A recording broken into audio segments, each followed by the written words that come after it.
Well, that's not good. Hello, everybody. How are we doing today? Oh, dear.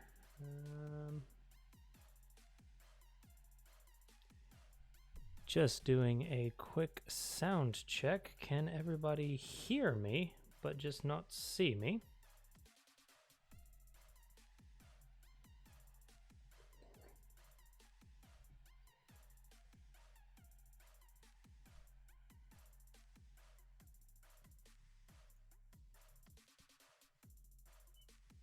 The Abyss has a voice. All right, so that's a start. Let's see here. Nope, that's not what I want. I would like for this to preferably, haha. It's very quiet, not surprising in the slightest, unfortunately. Let's see here. All right, how is that? Well, that's not right. Yeah, there more than likely may be many things about today that are not quite right. Yes, we were panicking ever so slightly from earlier. Streamlabs just blew away my entire configuration. Imagine opening a document and say you've poured just tons and tons of research content into that document, and then you open it one day and it's all gone. What about Almighty Steve? What about Almighty Steve? That is a good question. I'm pretty sure that Steve has taken a vacation and has decided, bah. It's not a Steve? No. I believe that that voice is Emma? That sounds right. Something to that effect. I'm alright, Sorcery. How are you doing today? Let's get the camera down for TCam. We have a new addition to the Jade Leaf family. Here be organic Japanese matcha, supposedly ceremonial grade. Also brought to you by Jade Leaf. The Incredible Emma. The Incredible Emma. Exactly. Emma is an AI that, as far as I've been able to tell, is very quick to not put up with people's bullshit, but is very quick to correct when certain experiments have gone awry. Ergo, Emma is Errobot. Collective mood. Sounds about right. Let's see here. Is that enough? Yeah, that'll do. Let's see here. I need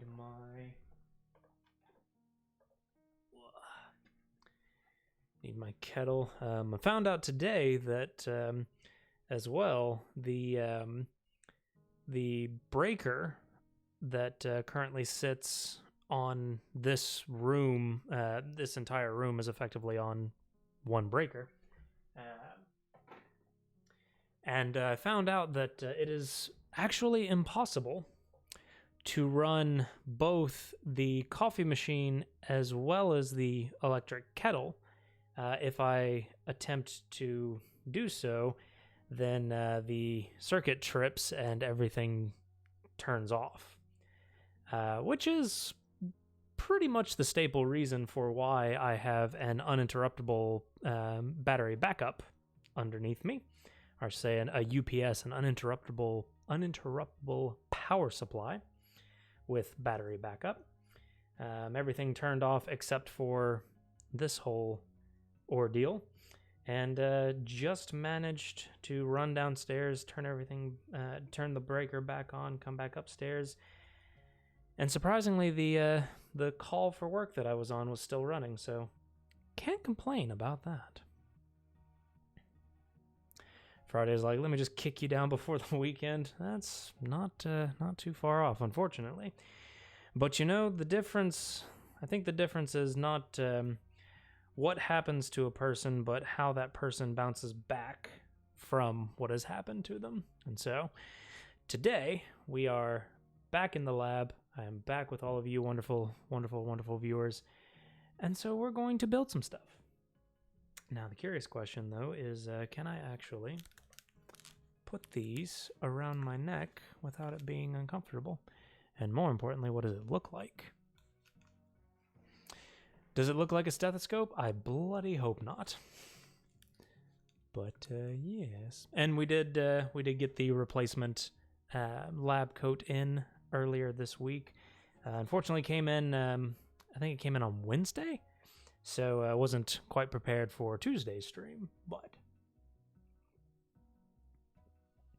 Ooh. Yeah, this is some proper matcha. What happened to the first lab coat? It got yeeted right back into the RMA department over at Amazon yeah. It was labeled as a medium, although... I'm starting to think that that was more of a large or an extra large because in most capacities, I am a US medium as far as I'm aware. In some capacities, I'm a US small. But that one was at least twice my waist size. So either they were accounting for the American effect or it was just the wrong size altogether. Who knows? Alrighty, let's see here. I don't need that anymore. I need to come into Medjbot.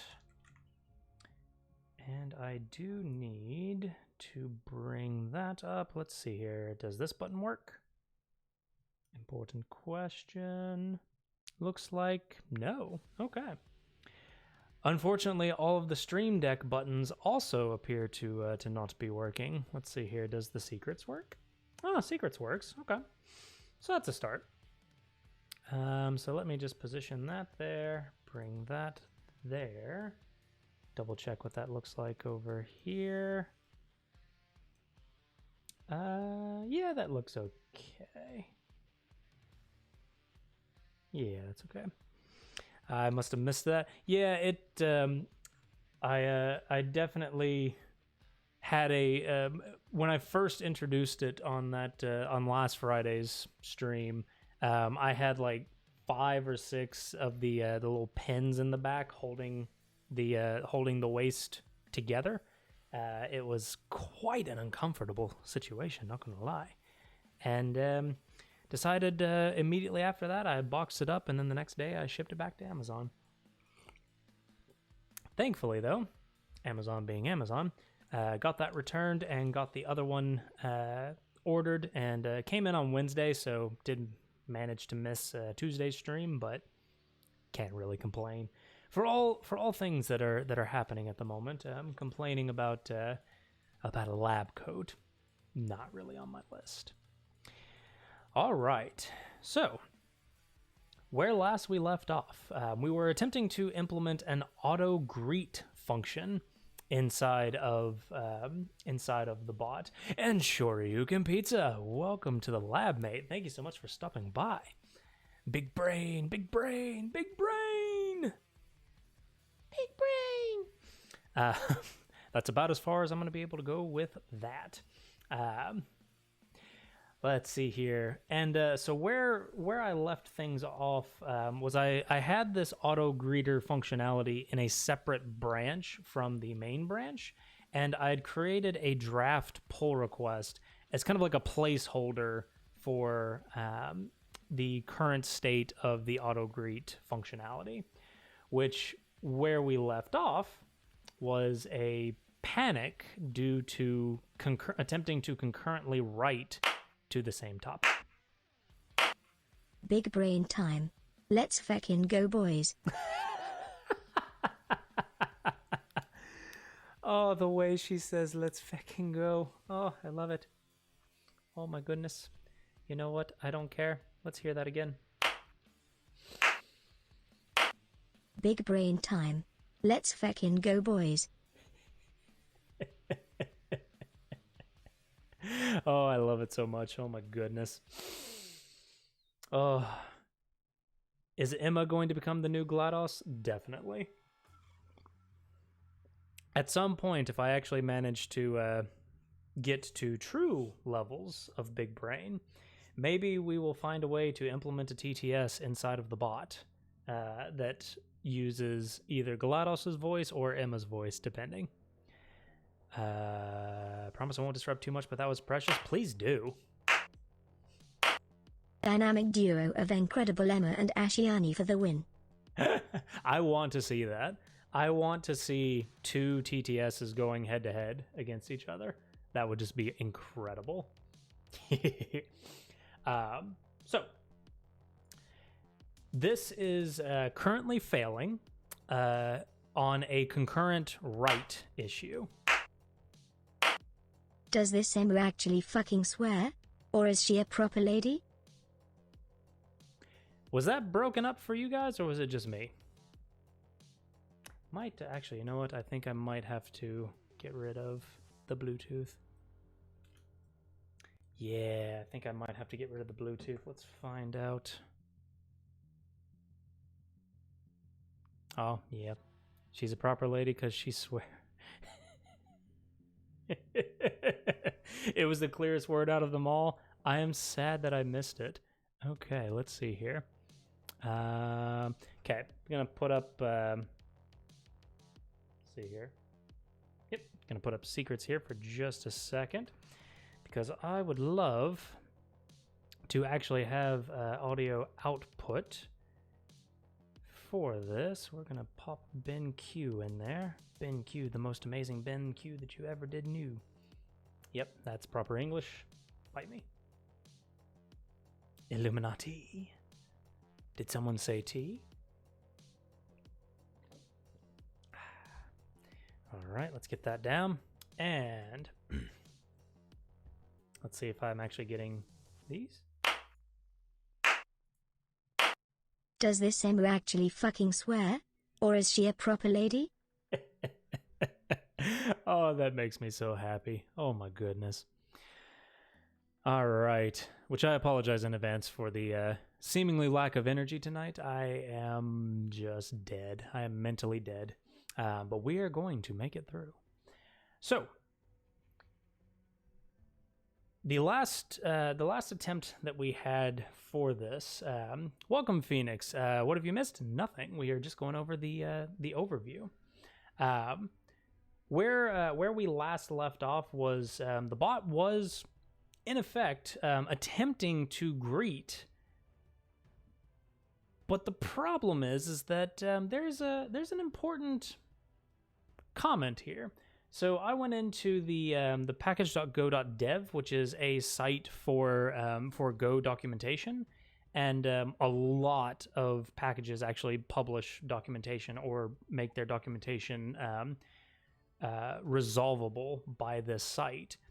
And there's an important little section down here about concurrency, and specifically connection support, one concurrent reader and one concurrent writer. So what that means is that what we attempted to do was spawn off a Go routine, and that Go routine was going to attempt to make concurrent calls to the send message function. And so if we had two Go routines, both of which were attempting to send a message at the same time, well, we end up with the issue that we saw from last time, which was that the code panics. It quite literally panics, and it yeets itself out of existence, which is not ideal, to say the least.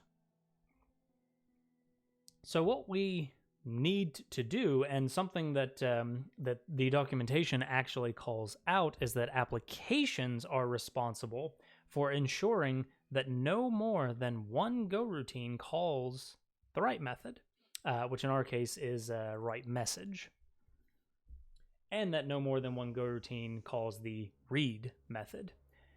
Conveniently, we've already solved for this this second requirement of only one concurrent reader by the implementation that we added last time for reading a message from a single Go routine and then having that Go routine broadcast that message to all of our handlers.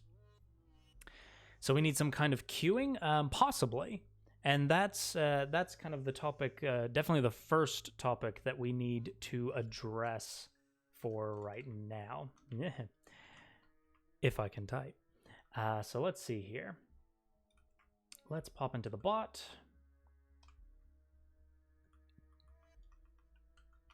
So we still have the sync mutex. We've already got, in effect, we've kind of got, and I actually want to make a ensure single concurrent reader per doc requirements.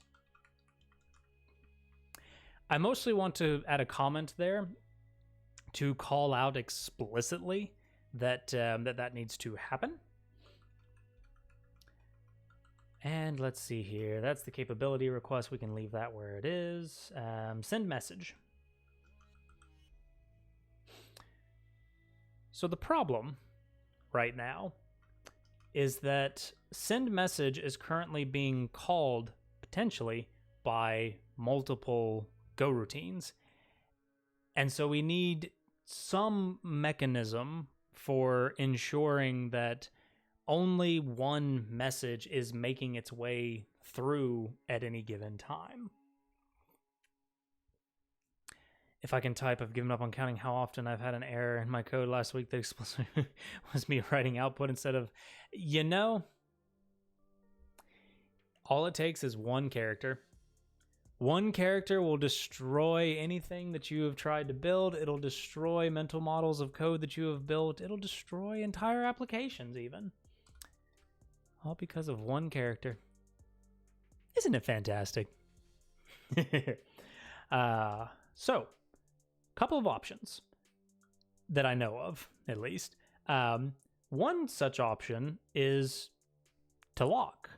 So we can say bot.mutex.lock, defer bot.mutex.unlock, and then we can run our bot.client.priv message. That, in theory, should work. The cost of locking versus unlocking is probably minimal, considering that this bot, I mean, we're not talking about thousands of users that are all connecting all at one time, right? We're more or less talking about a steady stream of users, and then eventually kind of a taper point that just kind of hits off. So a simple mutex lock is, in my opinion, a pretty substantial way of doing so. And it's relatively simple. It's just that. And then we have, in theory, our locking handled. The other thing that I was thinking about, though, was thinking about the client and thinking specifically about the requirement of a single concurrent reader and a single concurrent writer is very much a requirement of the connection. And so the question that kind of popped up into my head was, does it really make sense for the bot to be mindful of that? And I think it comes down to a question of debugging capability. Do we push this mutex locking into the bot such that the bot effectively has to be responsible for knowing that you can only concurrently write to a single, you can only concurrently read and write from that connection in one go? Or does it make more sense to move the mutex lock down into IRC? I'm inclined to say the latter. I'm inclined to say let's move the lock into IRC, since the culprit behind this is really the WebSocket connection that IRC is wrapping. I think it makes sense to have a mutex here. Aw, hi Sheraton. Thank you so much for stopping by. Welcome to the lab. And my apologies, Phoenix. welcome back to the lab. Thank you so much for stopping by. I apologize in advance. Brain is fried right now.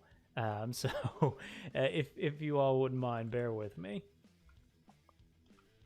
What is a mutex? Let's see here. Let me give you the official title. It is mutex is short for mutual exclusion lock. It's effectively a mechanism for what's the word that I'm looking for managing synchronized access to resources. And thank you for the hydrate, Phoenix. So in effect, you can think about it as a synchronization point. If you want to enforce that only one instance of that resource is being manipulated at any given time, a mutex lock is one way to do that. So if I were to delete that... So in our case, what we were effectively locking is access to the bot.client.priv message function. And so if we come down to here,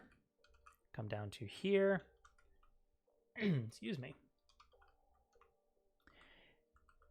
What we are really protecting is this irc.write method, which is just a wrapper around the irc.con.write message. And from the documentation that we were looking at before, this is the method in question that demands synchronization. So what we could do, in fact, is we could even push the sync.mutex, all the way down here.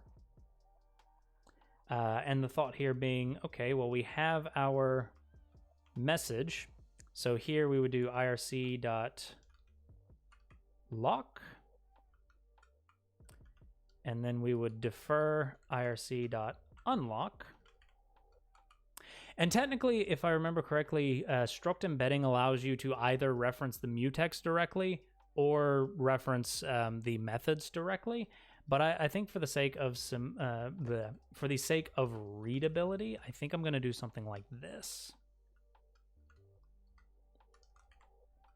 Just to make it explicitly clear that I'm not actually locking the IRC connection. I'm really just locking a mutex so that I can do whatever it is that I need to do here.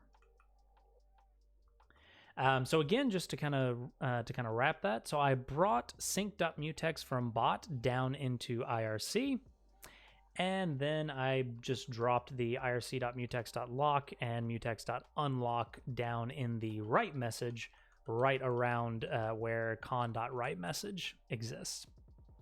Solar Truth 101, thank you so much for joining us. Welcome to the lab. What are content management systems used for? Let's see here.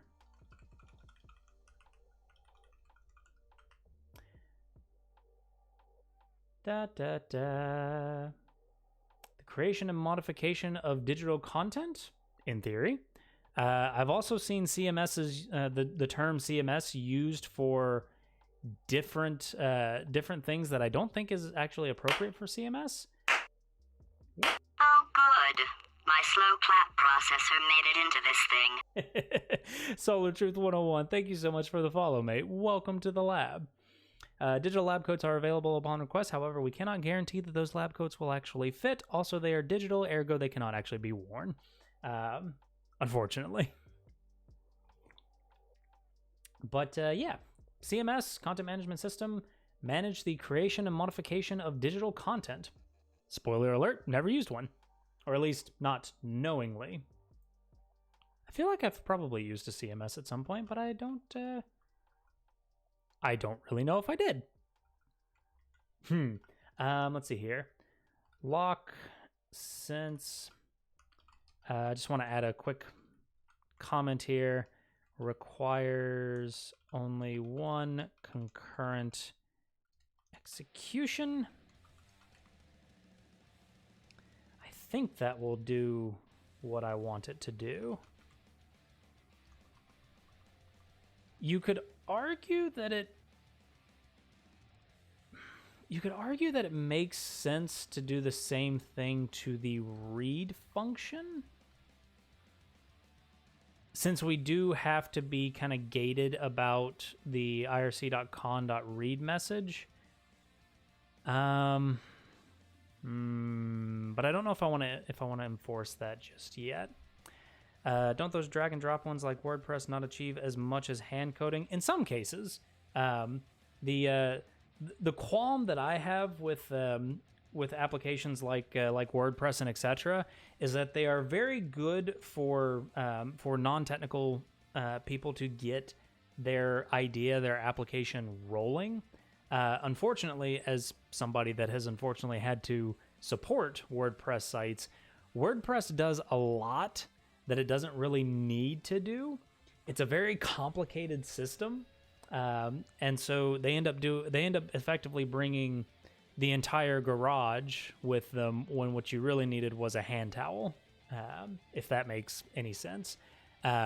Hand coding allows you to have a lot more control, whereas WordPress allows you to, if you don't have that skill set, you can get things up and running and, I mean, perfectly usable. Like a lot of WordPress sites I've seen have gone into production, but at the cost of complexity and kind of upkeep after the fact. But that is to say, there is no shame in anybody that uses those tools, because like the whole point of software, like software development, it's a skill set. It's an artisan. I consider it an artisan skill set, and it's something that takes time, dedication, and discipline to really dig into. And if that's just not your jam, like if you're not really interested in hand coding, then why do so if you have a tool that can do it for you? It's more like generic websites for people who use them. That's, I think, a good description. But again, I've never really used them. Sans WordPress, I've never really used, I don't think, proper content management systems. I've always been kind of more on the receiving end of them, if you will. All right, so I think we might be at a place to test this. Let's see. Go run main.go. Let's see if she panics. We do have to fix that, unfortunately. Oh, goodness. Okay. I mean, it seems to be okay. Let's see. Let's just do a quick hello. Not bad. Okay. Yeah, that's not bad at all. Hello. Let's see here. I've just gotten back into coding and now learning Vue and Django. Fantastic. Vue and Django, especially around, not necessarily around me, but excuse me, not necessarily around me, but to basically locations and some consulting gigs that we did previously. Django was a very highly sought after skill set, and Vue, React, Angular, kind of that mythical trio, if you will, is definitely in demand. So you definitely picked a good pair to go after. Okay, so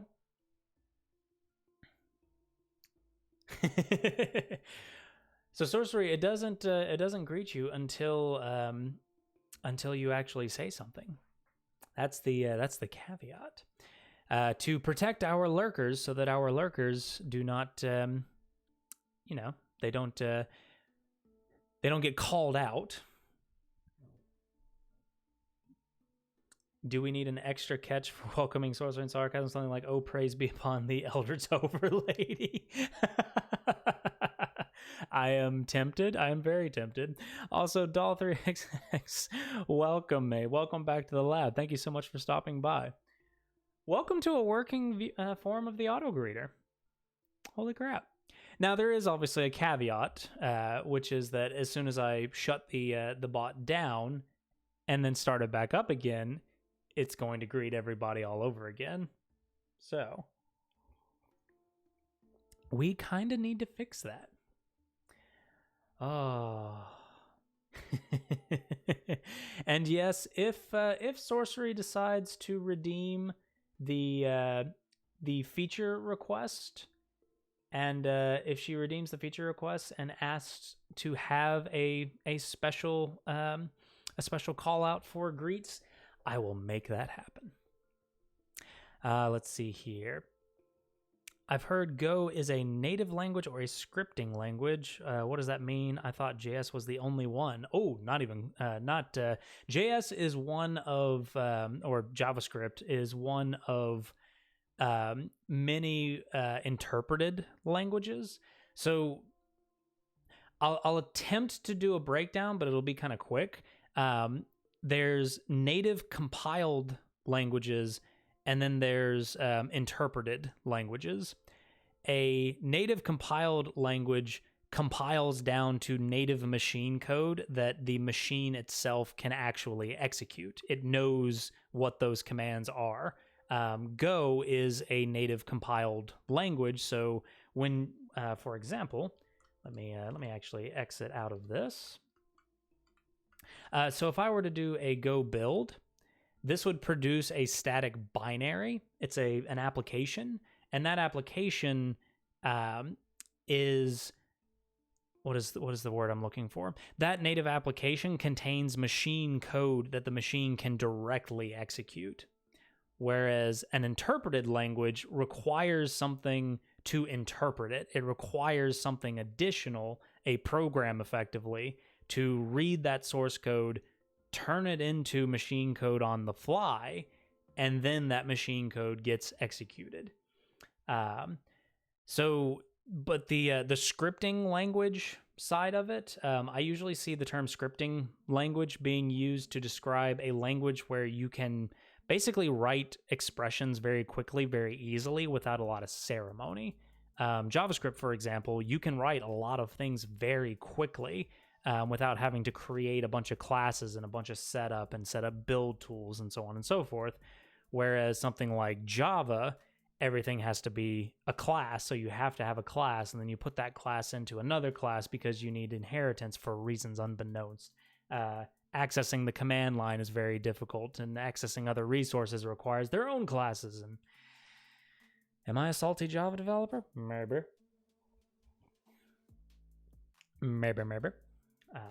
But hopefully that kind of helps at least a little bit. Solar Truth. Go build exit. Nope, that's not what I was looking for. Hey, thank you. Welcome. Absolutely welcome. Okay, so we now have a working greeter, but we still don't have the persistence side of things. So if I go back into the greet handler, the greet handler, all it really was an extraction of username, checking if they've ever seen the username before. If they haven't, they add that user to whatever this store is, and then we send a message to that user. We sleep for 2 seconds, although I think I'm going to bump that up to 5, just because 2 seconds seems awfully quick. And then we send the welcome message. And also, I'm noticing that we definitely need an @ sign in front of that. Let's see here. What made Go a native language was just really popular. The people that wrote the Go language, they built tools that compiles Go into native machine code. So in effect, to make Go a compiled language, they had to write a Go compiler, and that Go compiler is responsible for turning Go code that we see here into machine code. So in effect, when you run Go through the Go compiler, you are creating a compiled native binary from that code. Let's see here. Yes. And so at the moment, in order to persist these usernames, all we're really doing is a in-memory map of string to integer, which a map of string to integer, technically speaking, we could just be a map of string to nothing, but I don't actually remember if Go has a concept of nothing, at least not in a typed form.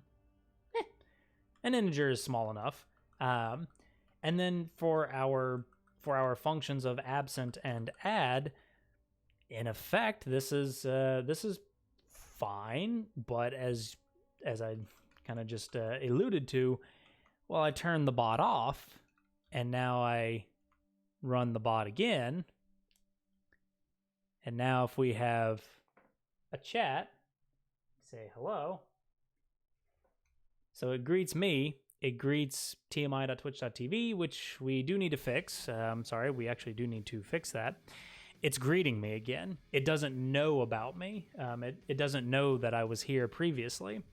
And in this kind of simple example, that's okay, but if we were to actually deploy this somewhere, and let's say that we needed to deploy a new version of the bot, well, it wouldn't be great for this to suddenly start, saying hello to people again just because we're deploying a new version, or if the bot killed over and we had to restart it, same thing.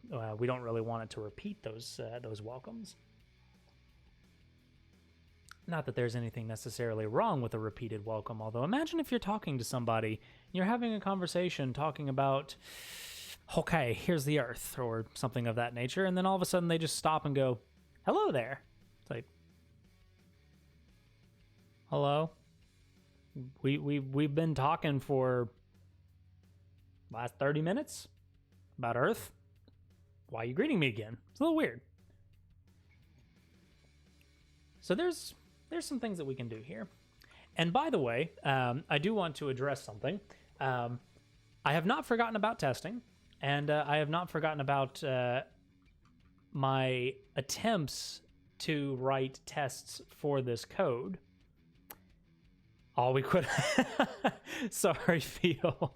That was literally the most inopportunely timed kill of the bot that I probably could have done. I apologize. Oh, me. Let's see here. I feel like we could probably do something here. We could probably just call add immediately for tmi.twitch.tv. That doesn't really make a lot of sense to be here, but then again, we would just be adding an if statement down here as well, so yeah. We can probably extract that a little bit later. Ignore, what do we want to say?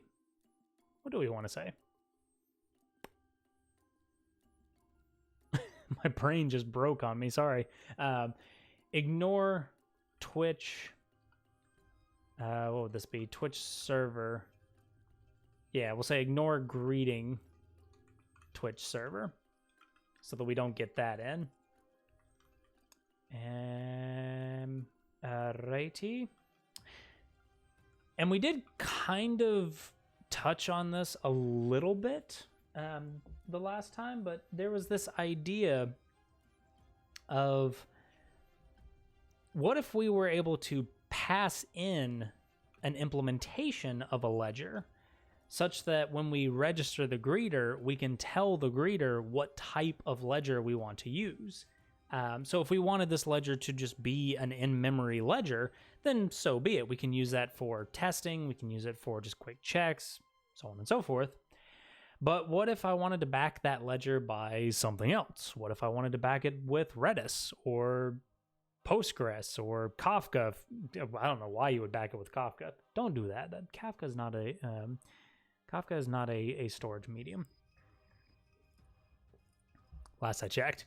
In effect, I would love to be able to pass in any ledger that I would like. But in order to do that, we need something that ensures that these types, these methods are available, and that effectively the functionality of the ledger is met. And so we need an interface. We definitely need an interface. So the question is, where do we have this interface? We could drop it into bot, because at that point, most of the code that is associated to the bot is contained within the bot package. For the time being, let's just do that. Bot ledger.go.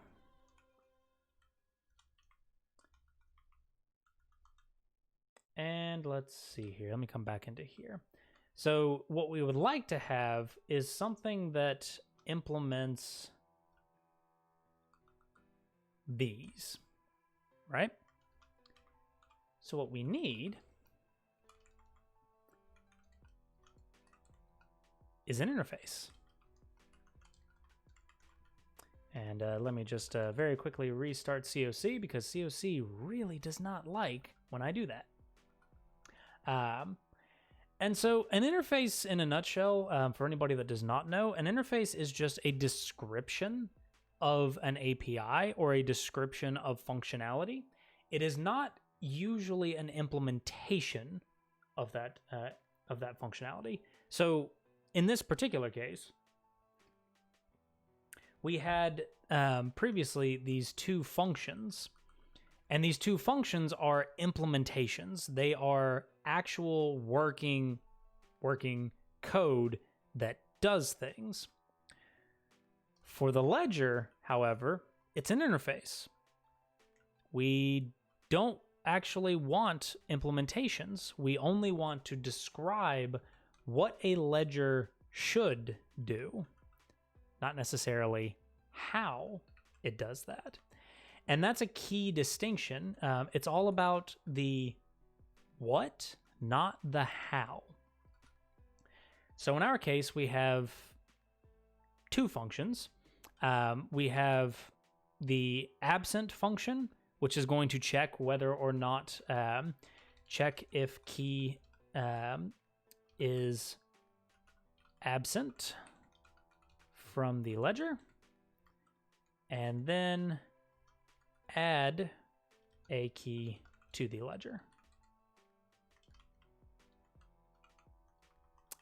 Ledger, there we go. Is this a library or all from scratch? Not all from scratch. We are using the Gorilla WebSocket library, and the rest of it, as far as I'm aware, is from scratch. Let me double check. So in IRC, we have a dependency on Gorilla WebSocket, which is our WebSocket connection, and then pretty much everything else is custom code, or at least written from scratch so far. Although we're about to bring in another dependency, so TBD. Let's see here. Ledger describes a persistent store of users in the chat.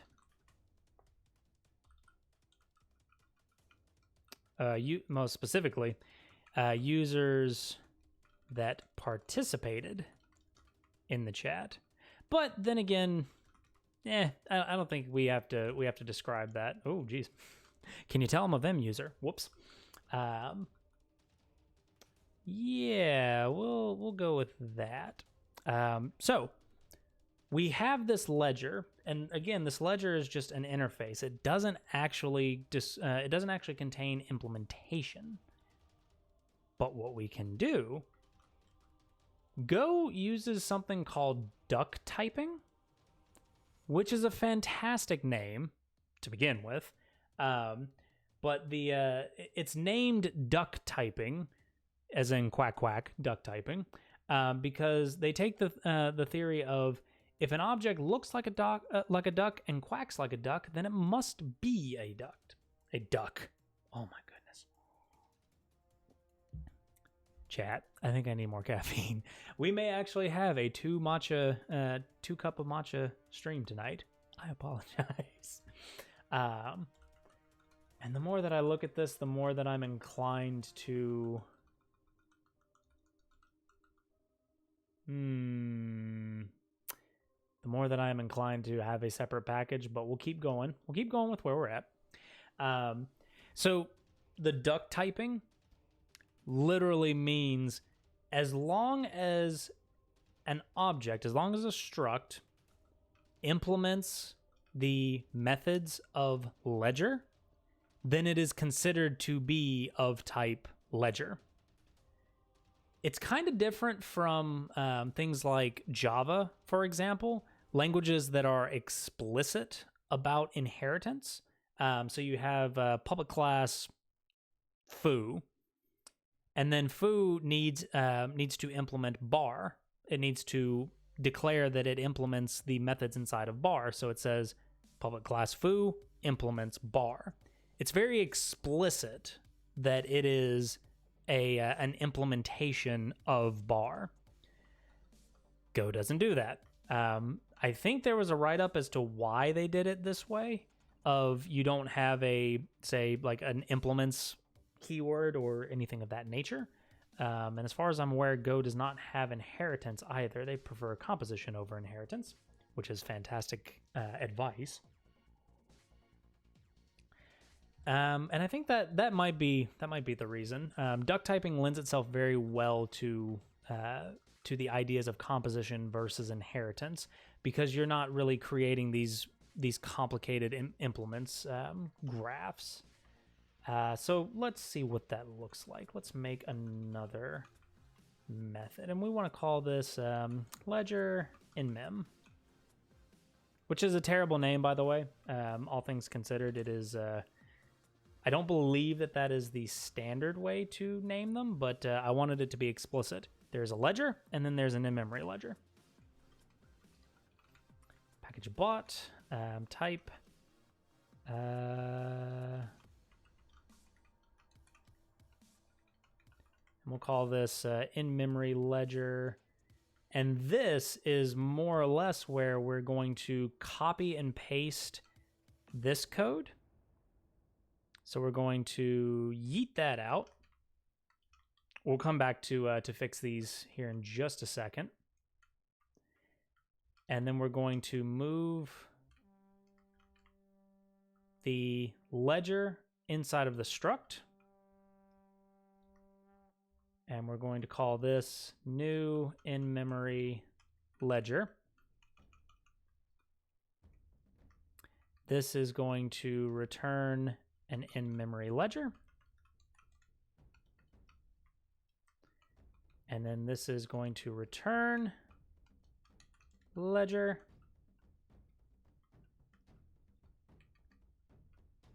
And then this becomes like that. Oh, and then we missed our comma there. Whoops. In-memory ledger is what I meant. Oh, right, you can't do that. You cannot do that. You can only return the explicit types. And so we have this new struct for in-memory ledger. In order for this in-memory ledger struct to be usable anywhere that we ask for the ledger interface, we have to implement those the absent and add functions. So in this case, this would be ledger. I'm just going to call this L because I'm feeling a little lazy.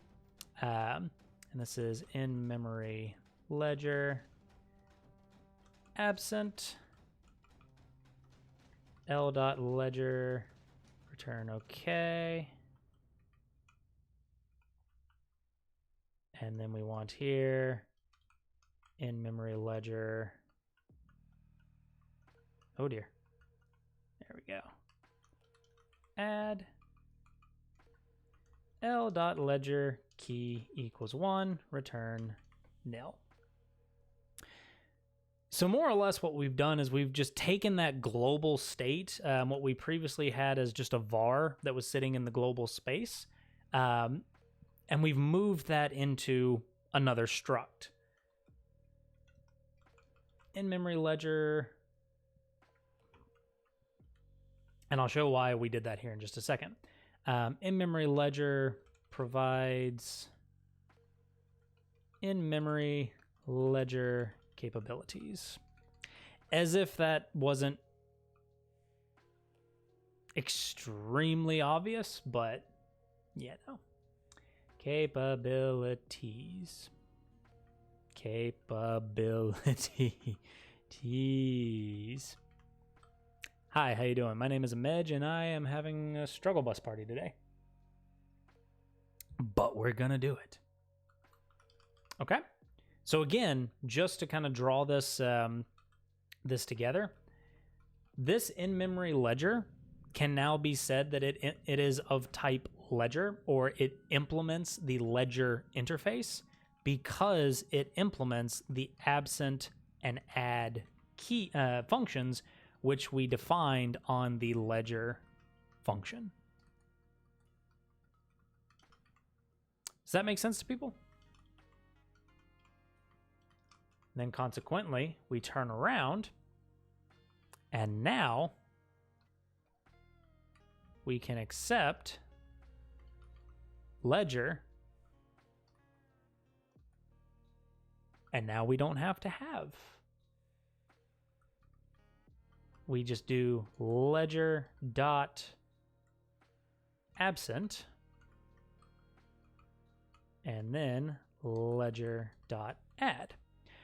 And what this allows us to do is it allows us to, again, create our own implementations of Ledger based on where we are executing this code. So are we executing it in a test? Are we executing it in, what's the word? Are we executing it in production? How are we running this ledger? And additionally, we can now move that out. The assumption would be that if we wanted to precede the ledger with data such that we don't greet a Twitch server, for example, that would actually belong where the ledger is created. Now, as you have probably guessed, we also need to come back to main.go, and now we have to create our ledger, which here we can just say ledger equals bot dot what's the word I'm looking for, bot dot new in memory ledger. Oops. Oh, are we there we go.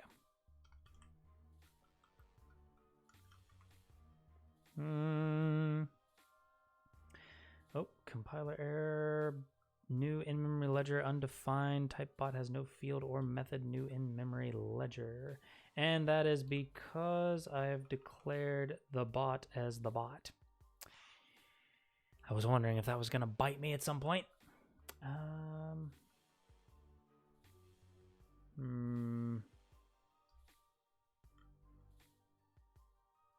I feel like I should probably change this to chatbot so that I don't run into those collisions. Yeah, let's do that. All right, so we're going to change bot dot to, and this needs to be a literal dot. We want to change that to chatbot literal dot. Oh, text property info is corrupted.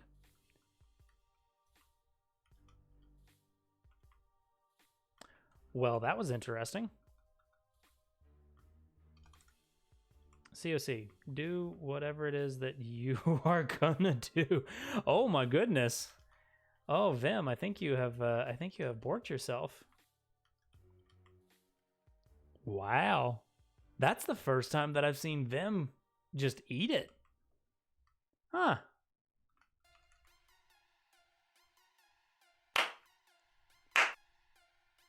Oh no, it's balked. It's very borked. Also, thank you so much for the bits, Field. Thank you so much. And thank you to everybody that sent bits before. I don't recall if I actually said thank you to everybody, and for that I sincerely apologized. Oh, stretch. Oh, let's see if I can actually stretch in this thing without popping a button. This is very much a fitted lab coat, so it's a little hard to move in. Aha. Okay, so let's change that to bot dot in memory ledger. We want to change that to bot dot new. Aha. Ledger is declared but not used, and now we just say ledger.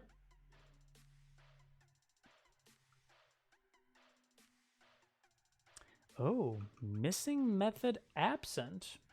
Okay. So we are missing. Claims we're missing absent, even though absent is right there.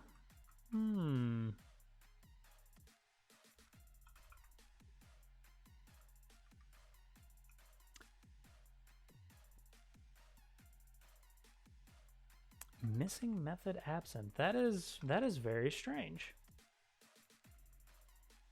And it is very sure that I am missing that that method. Maybe that means that that I have. Oh, maybe that means that I goofed the. Did I goof this?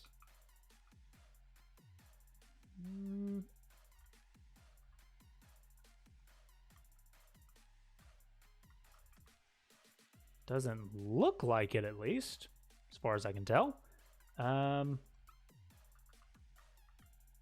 Okay. Oh, that's not where I want to be. In memory.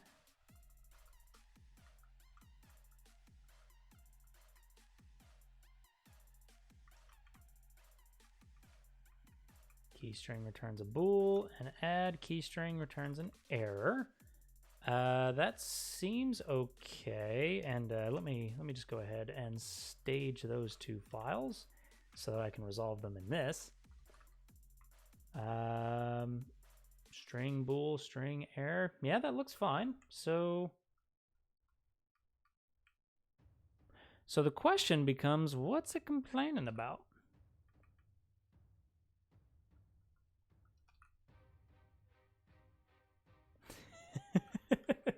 I have no idea what it's complaining about. Because new in-memory ledger returns an in-memory ledger.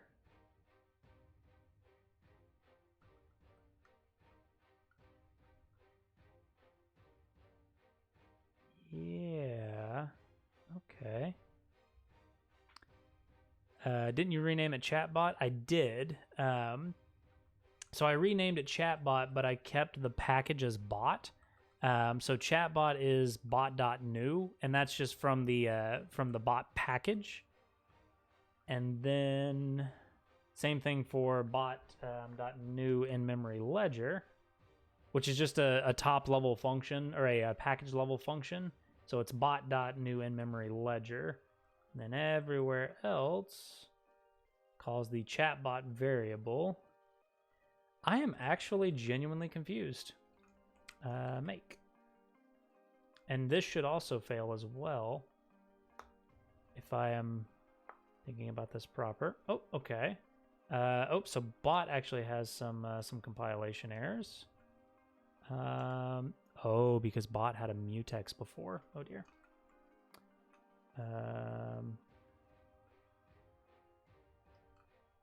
Because bot had a mutex before, and I accidentally destroyed the mutex, which I wasn't supposed to do. Whoopsie. And let's make it again.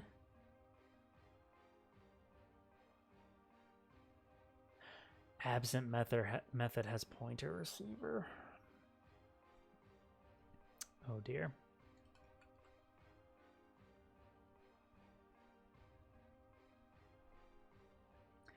So this is a piece that I don't quite understand about interfaces, and I probably should actually look this up.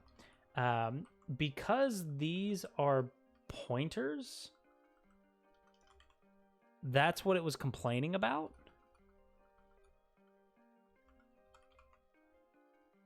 Sure is. Yeah, I need to look this up. Oh, and then it worked. Okay. I need to look this up. I forget why interfaces can't be pointer receivers. Let's see here. So go interface pointer receiver.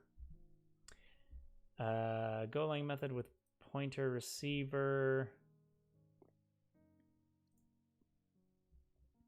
Aha.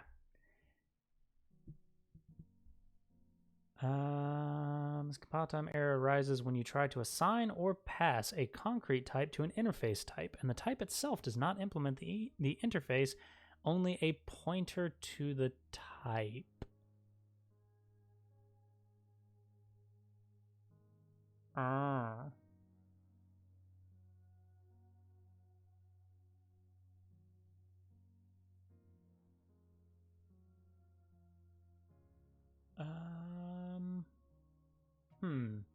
Okay. So in a nutshell, without going into too many details, it's effectively complaining about them being pointer interfaces because it's a pointer to the type and not the type itself.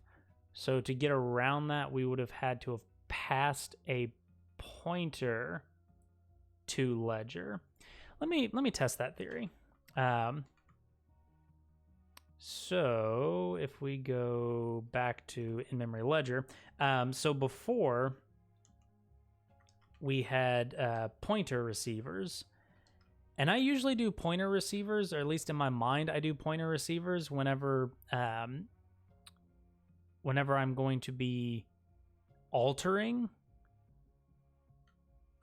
this instance. So like in this case, I'm just doing a read, so I do a non-pointer receiver. But then in this case, I'm mutating the state of the ledger underneath. So I do that as a pointer receiver. But if we do that, I'll go back to main, all of a sudden it complains because ledger does not implement add, because add is the method that has the pointer receiver. But then if I do at ledger, it's perfectly fine. Or in theory, it's perfectly fine. Let's find out. Oops. Go build, or in this case, make.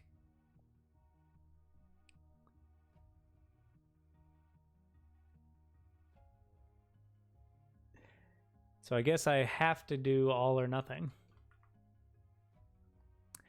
I'm not that familiar with that oddity.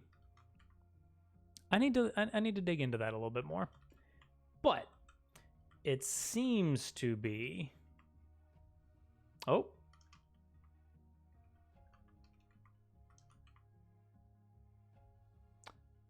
Well, never mind.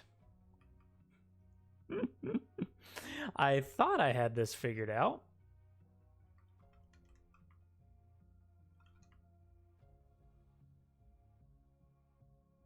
Did I not save it? Really? Is that the problem? I didn't save it? Of course it was. Oy vey. All right, let's get turned back up and let's get a quick make just to double check. Go test just to make sure everything's okay. Oh, do I have a make test? I should have had a make test. No, of course. So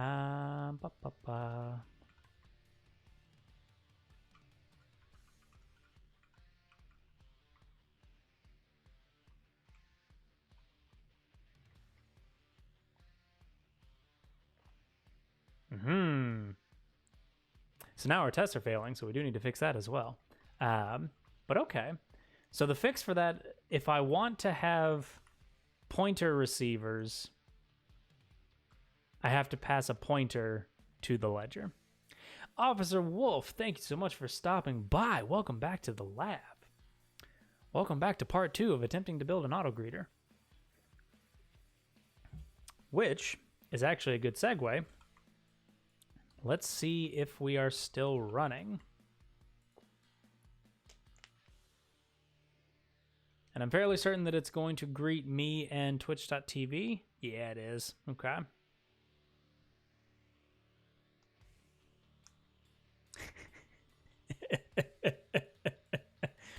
So it greeted TMI to Twitch.tv, Medgelabs.tmi to Twitch.tv, Medgelabs, Fiol, and Streamlabs.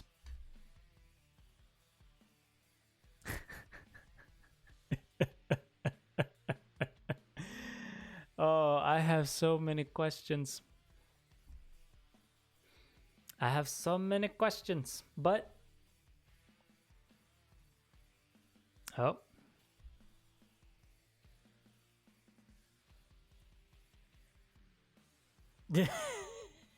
It didn't like the term weeb. Really? Really, Streamlabs? Meh. I'm not even going to go there. I'm not even going to do it, Streamlabs. You can't beat me today.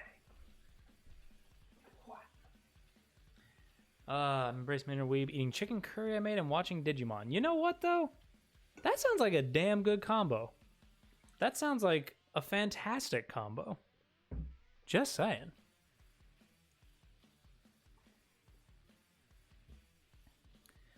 Oh, all right.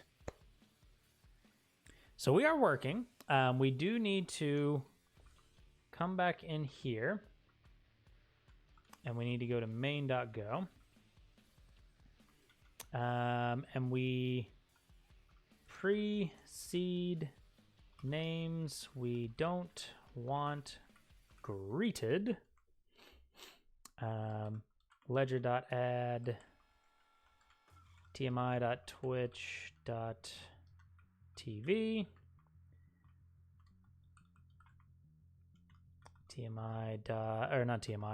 Streamlabs. And what do we want?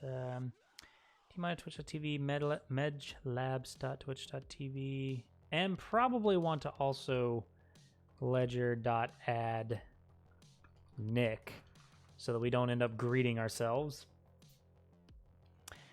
Guess we also need a food porn channel in Medgelabs Discord. Oh boy. I'll allow it. So let's see how that works.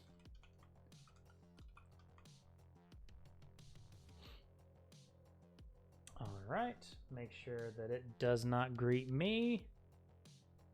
Give it a moment since it's a 5-second delay. Seems to be okay. It didn't greet Twitch server, and it didn't greet me. So I'd say that's a pretty good place for a. Can I get a chat message from somebody just to be absolutely positively sure? Ohio Sakai.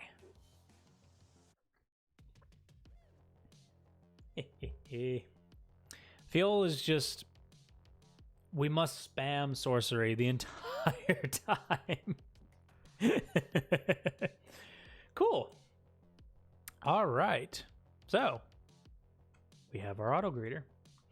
We're gonna pop into here, and we're gonna do a G commit. And for this, mutex lock on IRC write. What do I want? Thoughts? I don't think I can do shout out in Medgelabs as well. It doesn't make a lot of sense. Hey everybody, go and check out this streamer, Medgelabs. Oh, hi Medgelabs, how you doing? If only we can program it to do my laundry. You know, Pizza, with a drone, some possibly an adversarial neural network, and a little bit of elbow grease, we might be able to do at least part of that. If Medj would meet Medj, what would Medj say to Medj?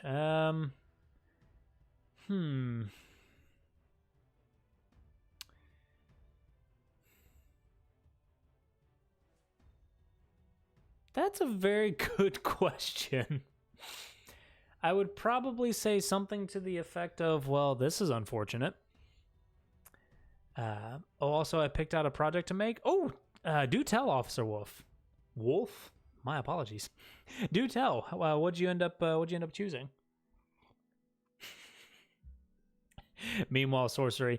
Oh, you can't shout out Medj Labs, can you? Watch this. Whoppa. Ponagathi? Could you elaborate? I am not aware of this. Prepare for trouble. Make it double. I just need a Meowth. Where's my Meowth? Oh, right. I kicked all the Meowths out. Shit. So maybe I can. I think it's on a cooldown. I think I put the shout out on a cooldown if I remember correctly. Let's see here. Mutex lock on IRC right. Interface for ledgers. Okay.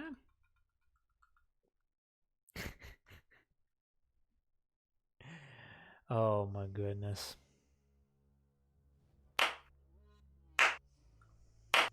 Yes, I can. Yes, I can. It's a Tamagotchi that you make that eats Wi-Fi handshakes. I need to be updated on this project. I would like to make an executive request here in the lab. If I could have regular updates on this experiment and especially updates on the success or failure of this project, I would love to hear about this because that is just making me so happy.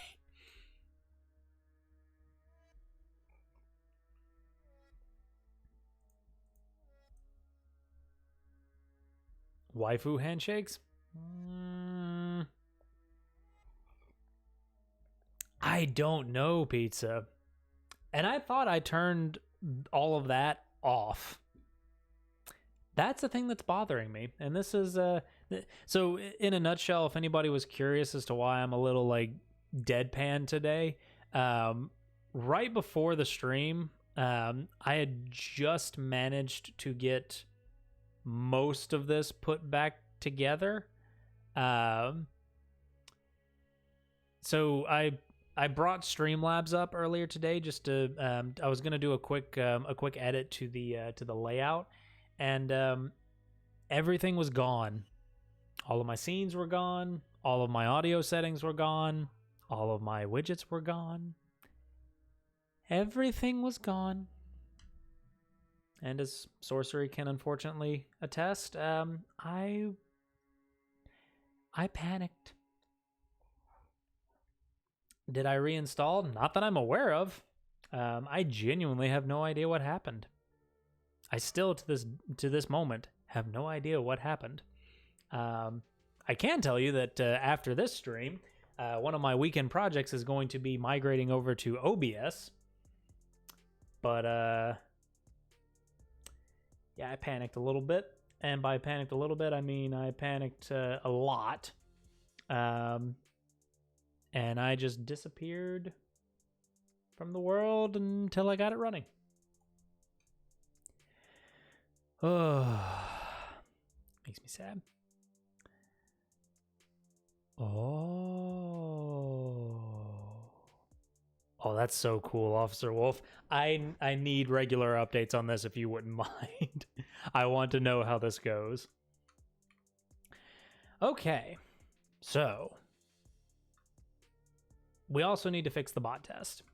So if we go into bot test, Medj panics, which when Medj panics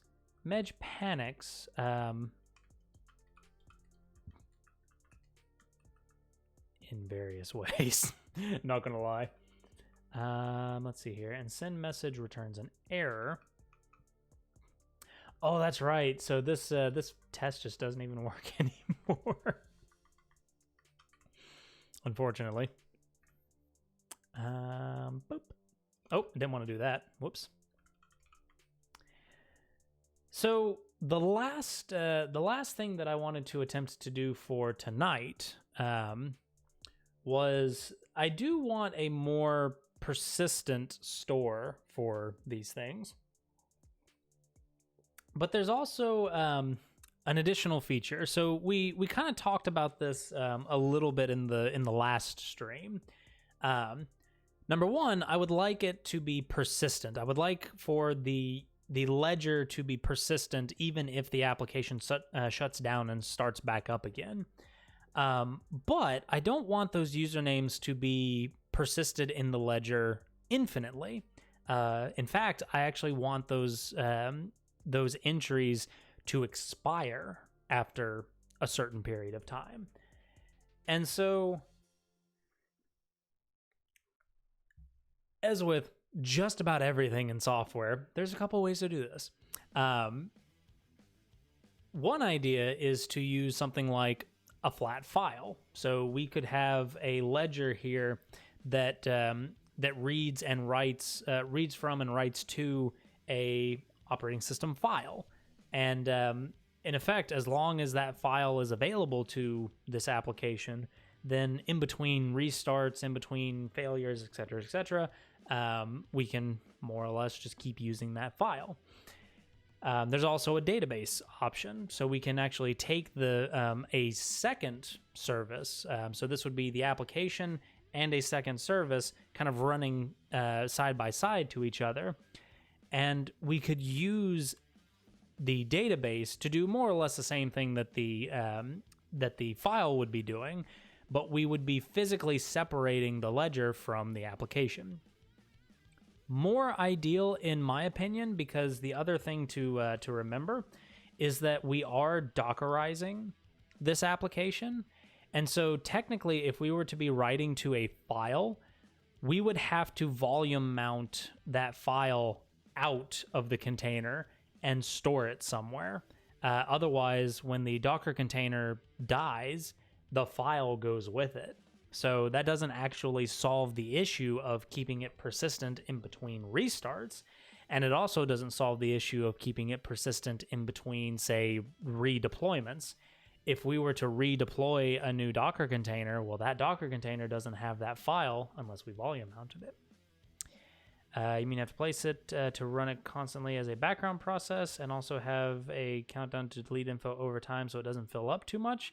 Not so much to prevent it from filling up, but say, for example, today, Friday, I get a ledger of all of you all to chat. And then to Fiola's point, next stream, you all start to pile in, you start saying hello, and then it doesn't greet you, right? Because we still have those entries in the ledger. So the removal is really to ensure that when we start back up again, or when we have a new stream, that we are consistently each stream re-greeting each other. So, how are you holding up? Because I'm a potato. Thank you, Fiol. And Shoryuken Pizza, welcome to the research staff. Thank you so much, Fiol, for the... Oh, my goodness. Because I'm a potato. I love that soundbite. Oh. Officer Wolf, thank you so much for the subscription with Prime. Thank you so much. Welcome to the research staff. You are all potatoes now. Thank you so much. I'm also sad that the gift subscription did the potato sound. Oh, good. My slow clap processor made it into this thing. Let's see. Here was Shito86, thank you so much for the follow, mate. Welcome to the lab. I love those sound bites. Oh my goodness. I'm also very sad that it didn't show me. It didn't actually show me that you had followed on the chat. Aw, this makes me sad. I shall have to look into that.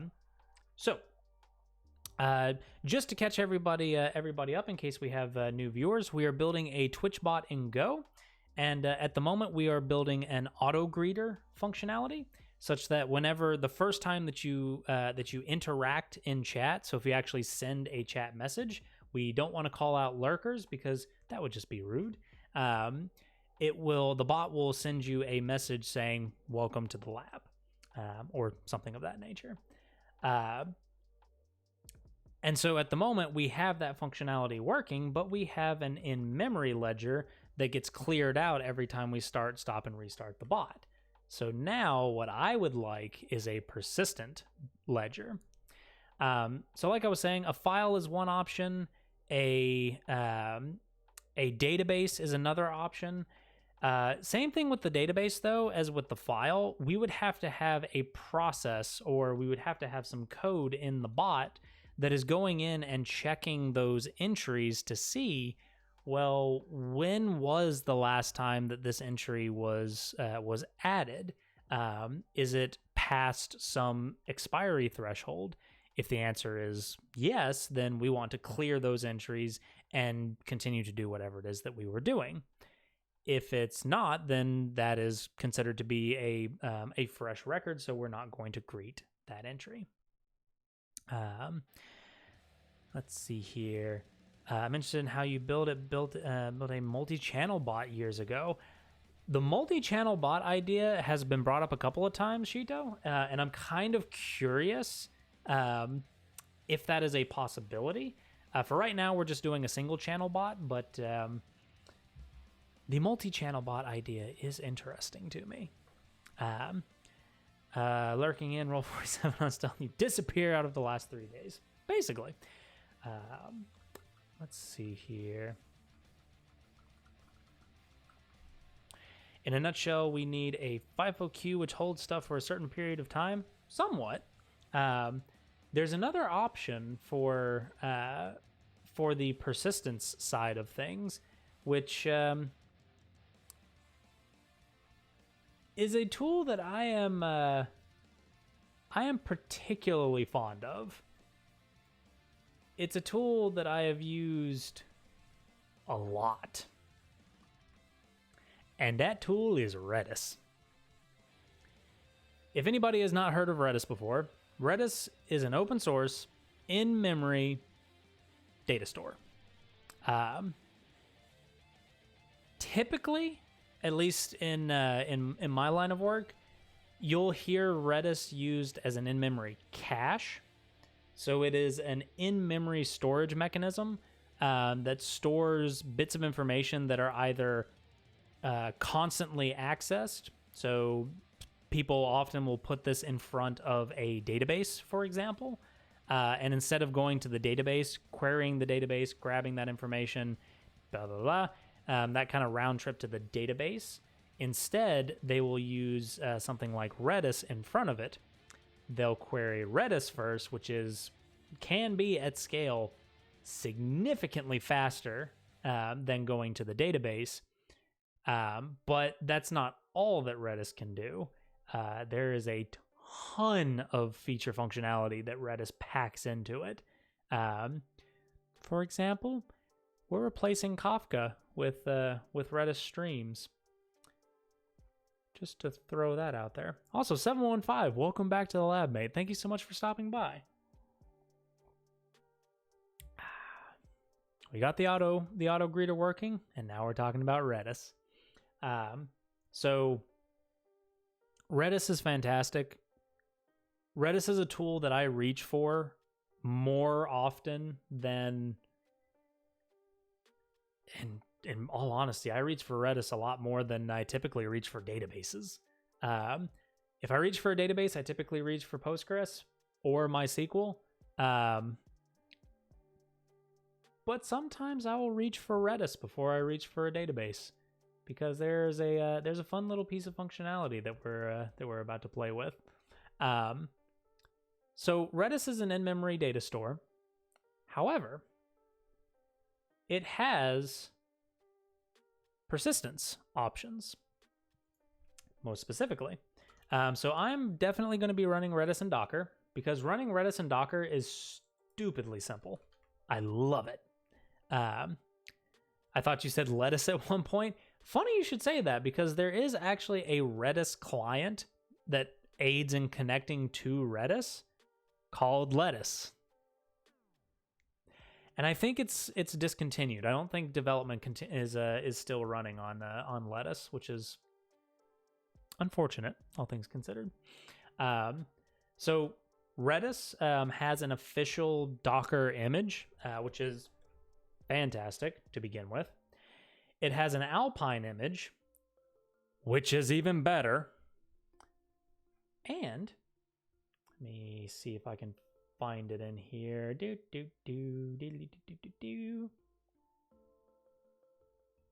Where is it? Do they not? Oh, there it is.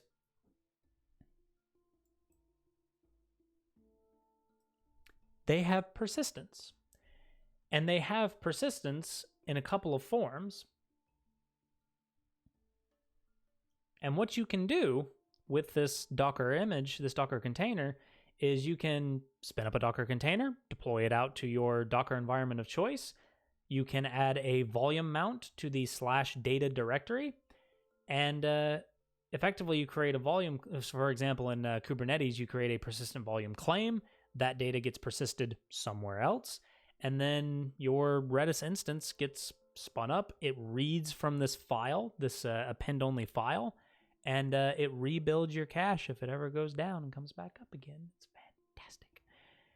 But the other thing that is particularly nice about Redis, and the reason that I am going to Redis, is that there is also, because it does have in-memory cache capabilities, it has a very handy piece of functionality on expiring keys.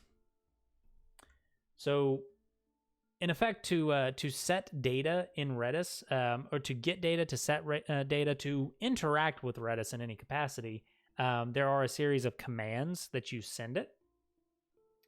And in our case, we're going to be using the set command.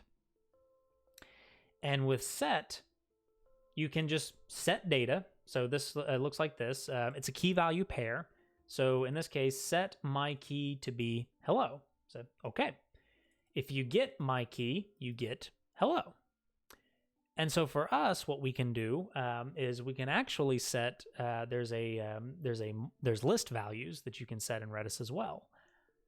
But what we can do is we can also set a key with an expiration on it, which is this piece right here. So expires in seconds. Apparently you can set a specified expire time in milliseconds, which is interesting. But effectively there are a bunch of options that you can include when you are writing data, and Redis will actually persist that information, and it will ensure that that key expires at some point in the future. So it kind of wraps in all of that feature functionality that I was looking for into one lovely little package called Redis. And yes, when I was first talking about the ledger, and when I was first thinking about a more persistent ledger, yes, Redis was on my mind. As I said, I have a tendency to reach for Redis when I know that Redis can be applied to the situation. So there's a couple of steps that we need to do this, but I need to take a quick couple minute break. I need to get some more water. So if you all would bear with me for just a second, I'll be right back.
And I'm back.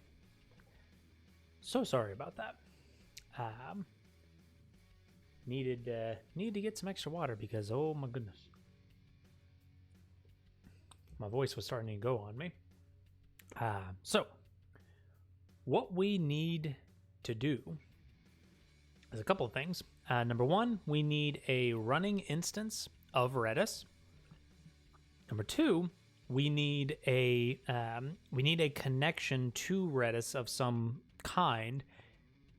Definitely not going to home grow the client to Redis, because there is, if I remember correctly, a Go client that is officially supported, and so no reason to reinvent the wheel or anything of that nature. And then we need to create a ledger that uses Redis as the backing, the kind of backing source for these calls. So there's a couple of things that I want to do here.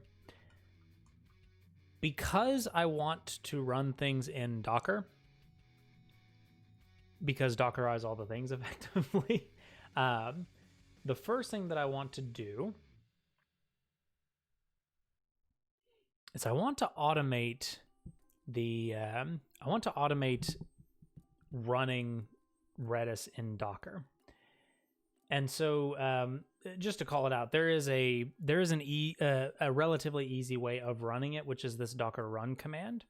And the Docker run command is pretty straightforward.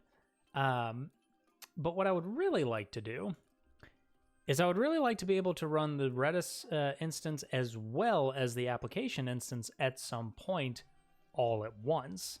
And in order to do that, I have another tool that I can use called Docker Compose. Docker Compose.yml. And so what Docker Compose is, it's an abstraction on top of Docker. And so it looks something like this. So the Docker Compose YAML file is the description of the containers that you want running locally. And so in my case, at the moment, I only have two containers. I would like Redis, and I would like the application. So for Redis, we want the Redis Alpine image. We want ports, which in Docker, you have the application running inside of the container. They are attempting to basically listen on some network port. You have to map a host port to that container port in order for communication to be enabled. And if I remember correctly, it's... Oh, geez, I forgot the Redis port. I am absolutely terrible. Redis port 6379. There we go. 6379 to 6379. And then lastly, we need a volume. We need a volume that is going to effectively grab the... excuse me.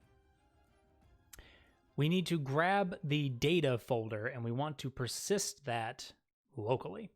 So in my case, I'm going to do here Redis data, and this is going to be mounted to the data directory.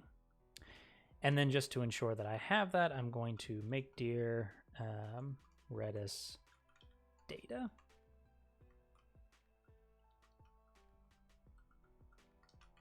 Like that. Okay. But this is not necessary if the Ghost service is communicating with Redis. It is still, necessary in the sense of this is just one implementation of Redis that we'll be communicating with. The long term is probably going to be a Docker file maybe a Docker file. We'll see. But I'm very much a Docker enthusiast. So if we were to deploy the bot to something like, say, Kubernetes, then more than likely I would have Redis running inside of Kubernetes. And so the Redis instance that we would be communicating with would be the Dockerized Redis inside of Kubernetes. Docker Compose is more or less imitating that, but for a local environment. So this is what's actually going to start Redis, spin Redis up, and make Redis available on localhost 6379. And then the Go application is going to connect to this Redis instance through port 6379, if that makes any sense. So we got Redis, we got Redis Alpine,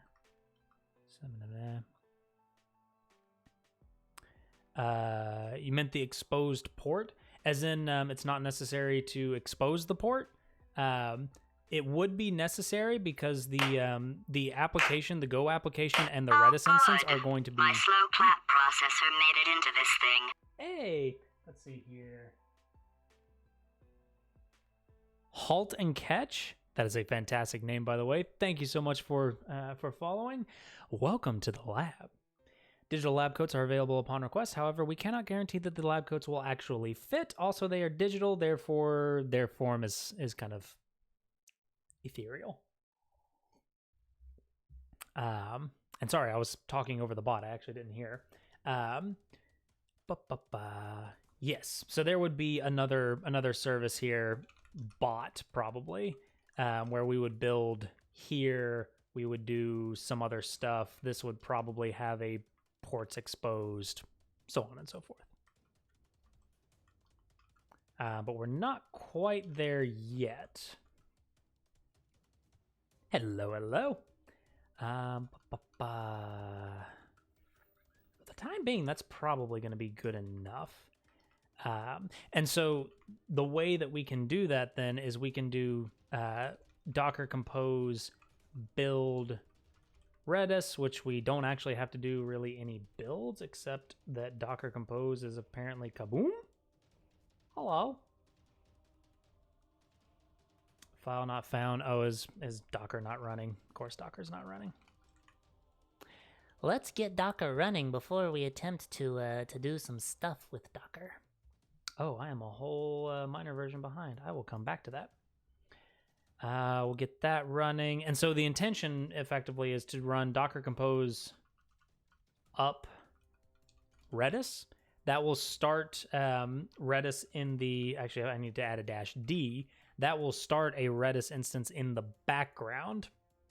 And so then for our debugging purposes, we can use that instance in the background to build our API to test and etc. Shareth went to bed. She wanted me to wish you a good rest of stream and good night. Thank you so much, Shara. Appreciate you. Have a good one. Sleep well. Thank you so much for stopping by the lab. Let's see here. All right. Docker is in theory running. So we're going to pull the Redis Alpine image. Give that just a moment. And woof.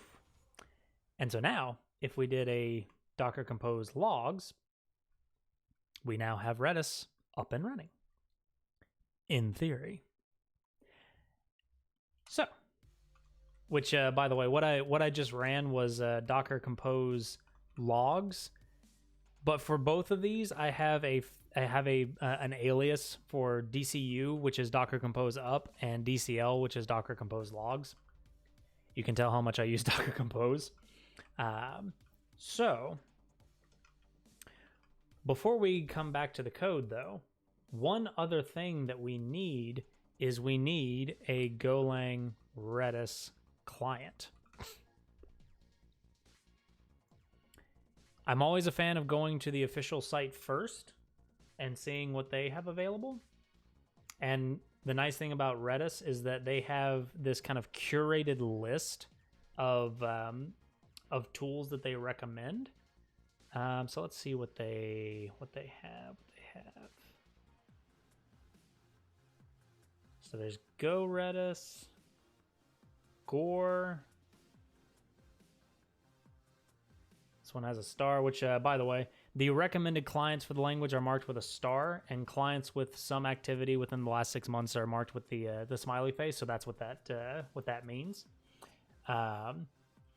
So they are supporting either Redigo or Radix, or Radix, I guess, depending on how you would prefer to say that. Let's take a look at the two top ones. So what do we have? 1,000 some odd commits, 18 releases.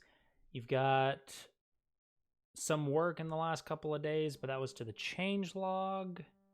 Okay, so actions are being updated. So it seems relatively active in terms of the support that it provides. Full-featured Redis client. This is the third revision of the project. The previous version has been deprecated but can be found there. Okay. Standard print-like API, which supports all current and future Redis commands. Support for using an IO reader as a command argument and writing responses to an IO writer. Now that's big for me. I love when libraries actually support IO reader and IO writer, because that makes testing so much easier. Connection pooling, eval scan, and pipelining. Support for pub sub, Sentinel cluster. Fantastic. Okay, so what does it look like to use? We had to go to the Go docs for examples. Pool equals Radix of new pool. And then commands, client.do, radix.command. Okay.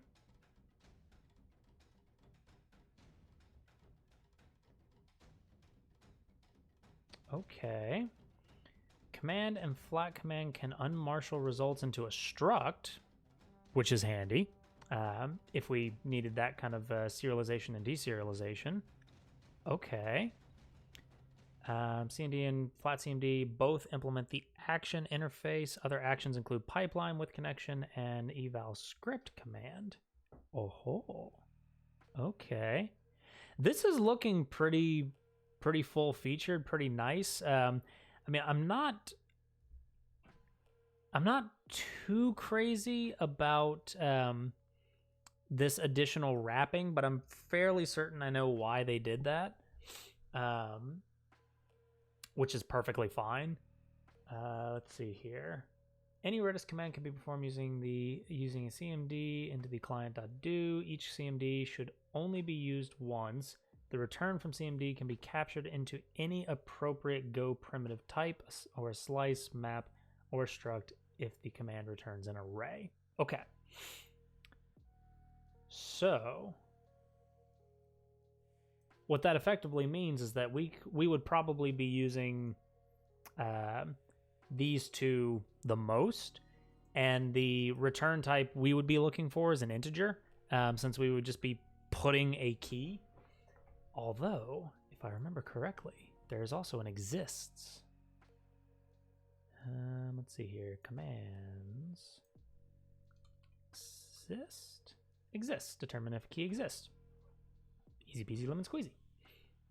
And it does still return an integer, so it would kind of be the same thing as if we did a get. But, okay. So that's pretty good, all things considered. So that's Radix. What about Redigo? 267 commits. And 21 days, 5 months, 20 days. Okay. Just out of curiosity.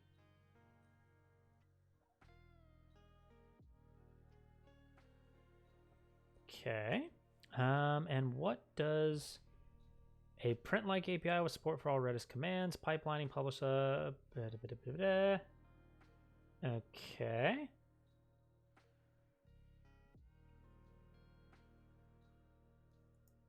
And then what does this look like?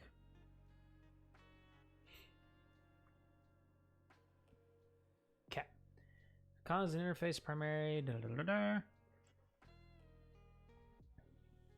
By calling dial with timeout or new con and future function will be added.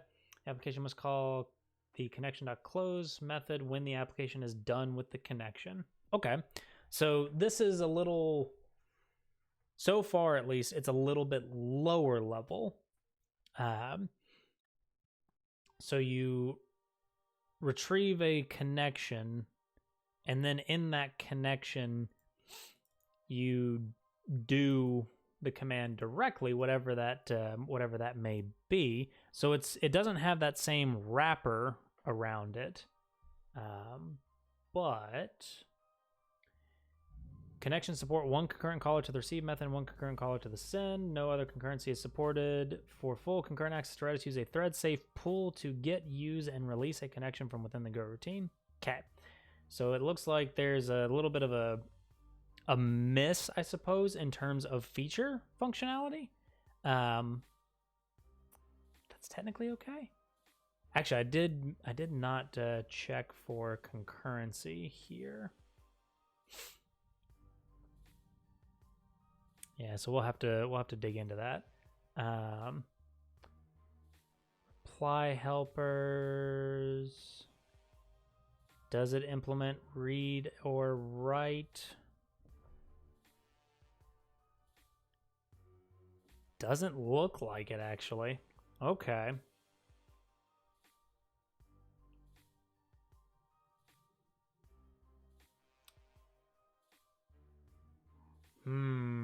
Okay. I'm feeling a little bit better about Radix than Radix than I am about Redigo.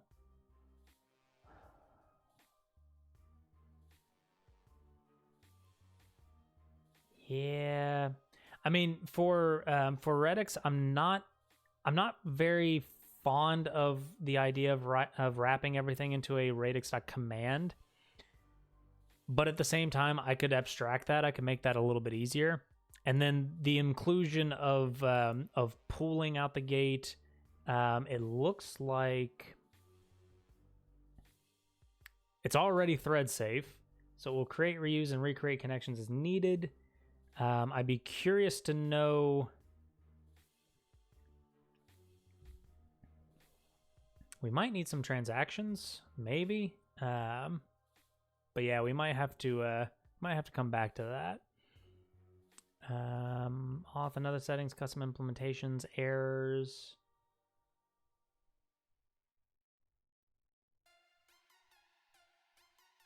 Errors returned from Redis can be explicitly checked using the response2.error type. Note that errors.as function introduced in Go.1.13 should be used. Okay, yeah, I think I'm thinking Radix for this one. Personally, I mean it's by a chap called Mediocre Gopher. If that's not justification in and of itself, I don't know what is. So okay, let's get this library. Go get -u to update our go.mod, and then if we come into here, excuse me. Our go.mod did not update properly.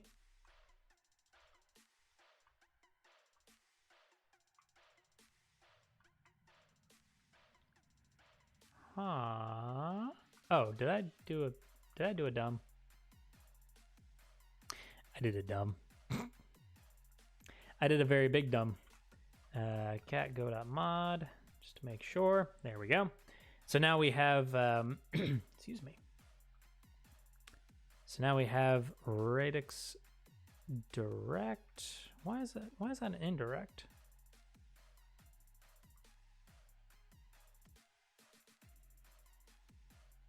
I'm not entirely sure why that's an indirect, but whatever. Whatever, that's okay. And what we're going to do, let's get down to business to defeat the bugs. I should make that a redemption. I shouldn't just do that for free. We have our Redis data, which is currently doing nothing. But that's okay because we don't have an append only, or we don't really have anything in the AOF yet. Actually, I just realized that I don't think I enabled persistence. Did I not enable persistence?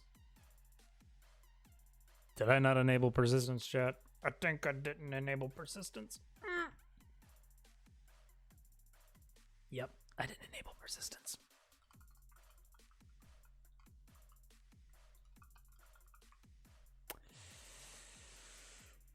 Whoops. All right, let's see here. Docker compose.yml, run command. That is, I think, so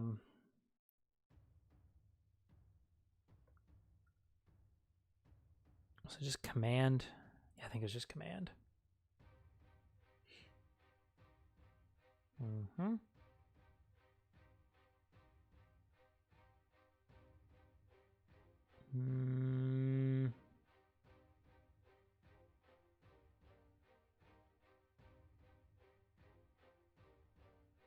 Maybe. So then in this case, I would have to do a Redis server append only, yes. Because the append only flag, that is to enable the append only file, the AOF, which is the persistence file that I was talking about that actually makes Redis persistent. Do it. I bet you won't. I don't know what I'm encouraging, but I saw Phoenix say do it. So I'm following like a sheeple. A sheep robot. A she-bot. It's late. Go to bed, sorcery.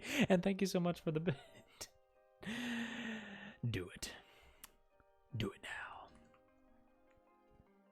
Go to bed if you're tired, by the way. I appreciate you being here. But if it's late, if you're tired, if you're ready to just yeet yourself out of this lab because you're just tired of hearing us talk this nerd shit, go to bed. Unlimited power. Unlimited power.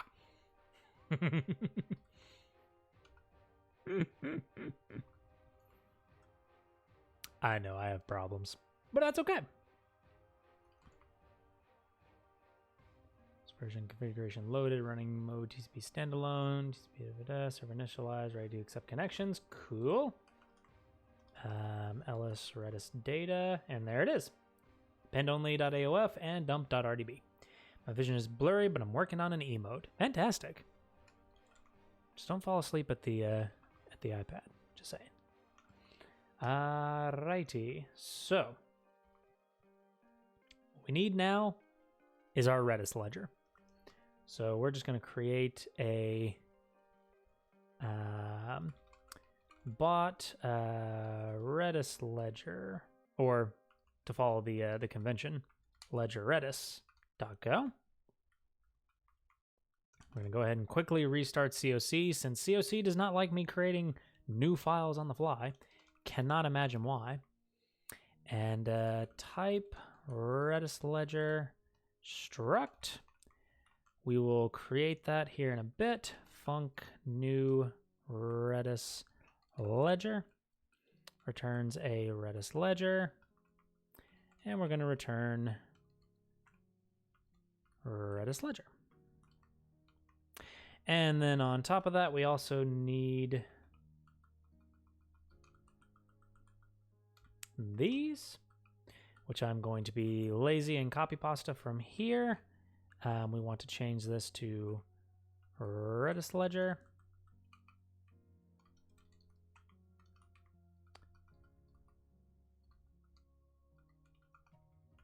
Let's just not have a return just yet.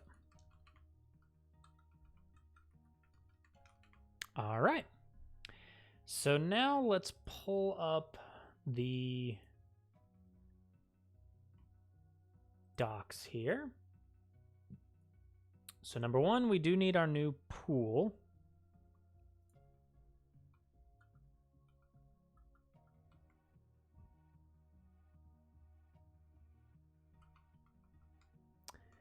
I was thinking about whether or not I wanted this to be a thing? I think the answer is yes. We also need a host and port, which is a string.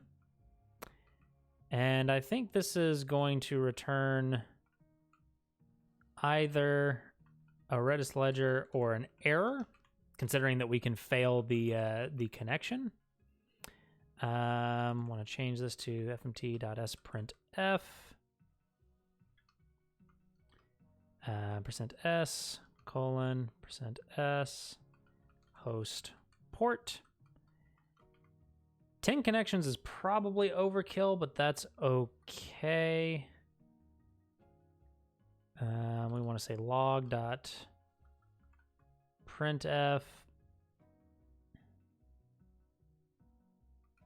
error connect to Redis.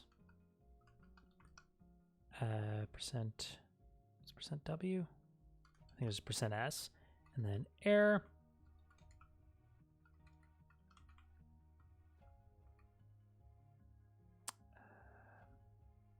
Oh, right, we have to do this. Not that necessarily, that.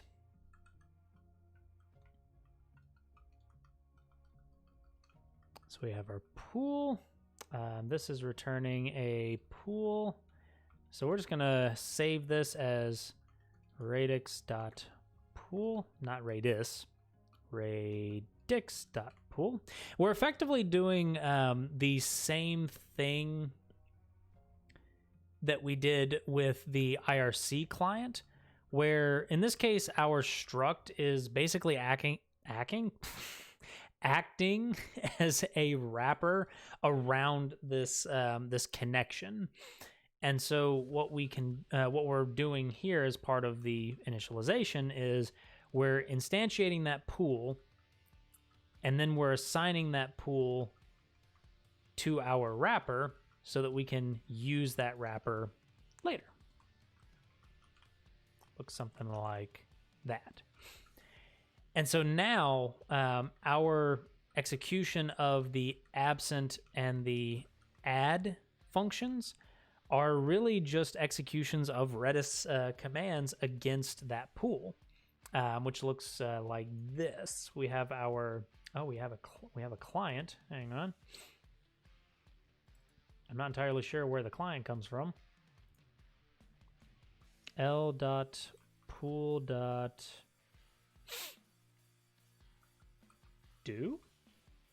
Ah, okay. Yeah, okay. So in this case, it would be radix.cmd, and then we would do a thing. Let me see this again.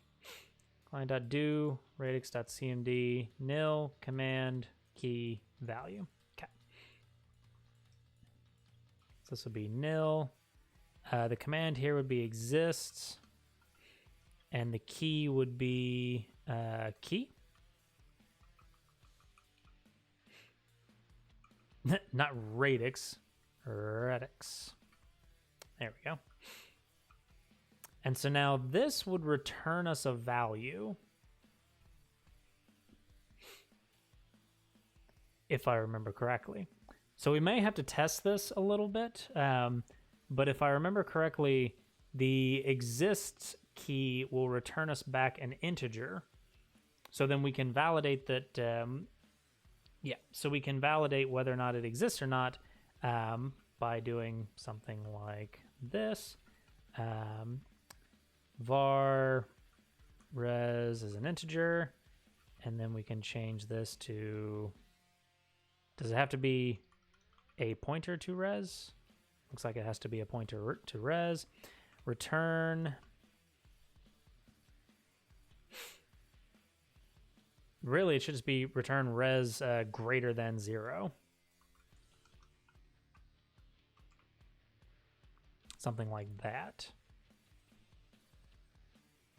And so the general flow here is that we have our pool, and our pool is how we interact with Redis. So we interact with Redis through this pool, and using l.pool.do, we can pass a radix command which encapsulates the Redis command that we are firing off. So in this case, to check if a key is absent, in fact, if it's absent, we actually want this to be equal to 0. So if we come back to the docs for the exist key, it will return a 1 or a 0 for a single key. If we sent multiples, then it would return basically greater than 1. But the important piece is that a key that does not exist returns an integer of 0.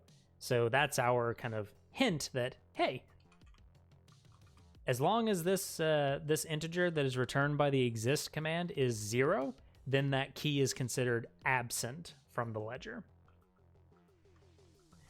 And now for add, it is a very similar piece, although there's a bit that we are ignoring here, which is the error. So error equals l.pool.get if error does not equal to nil. We want to do a log.printf error. Oops.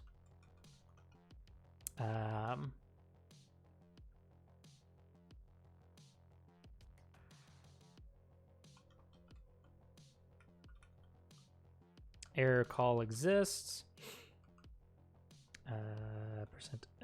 Percent W, or no, not percent W, percent S. Oh my goodness. I keep trying to do that, and I don't know why. Error, return false. Since we're effectively wrapping connection errors as failures, which is not great, we will probably want to come back to that at some point. But yes. So it'll look something like that. So then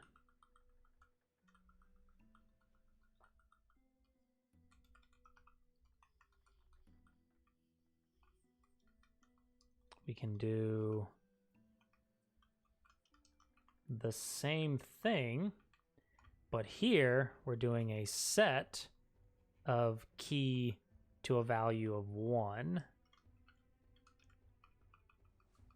And here we actually don't have anything that we want to be returned.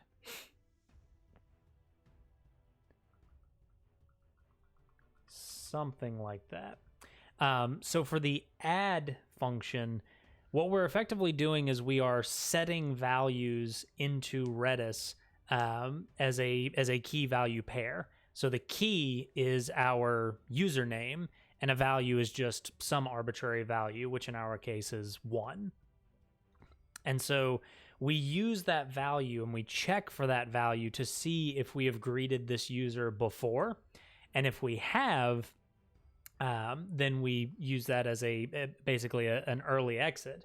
If we haven't, then we will want to capture that, save that entry into the database, into Redis, and then post send the message to the IRC. I copied your neck stretch and something popped in my shoulder blade. Lady, I do not believe that is intended usage of neck to shoulder connectivity. It could have been a tendon. If it hurts, please call someone. If can't call someone, then airdrop assistance coming in shortly. Let's see here. Is fine. Fantastic. And then what do we want? Oh, we want expire time. Expire time in seconds. Expire time in seconds is an integer. And the expire time in seconds is how long we want that value to effectively live, if you will.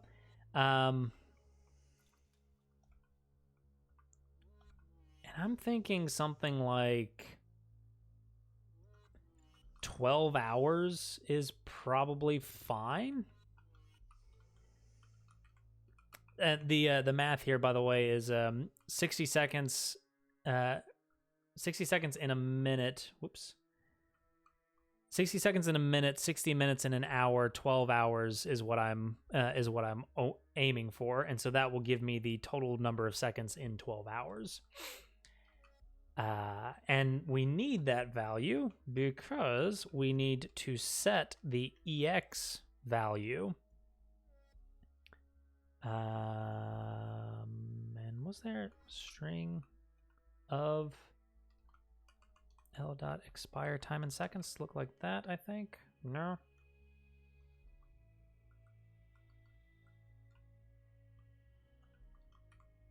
There we go. So it's kind of become a little bit of a long, a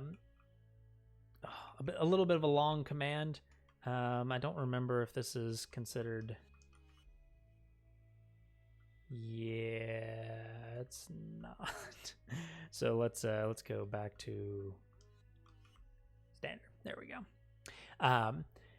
So our command is set the key, which will be username, to 1 with an expiration of expire time in seconds.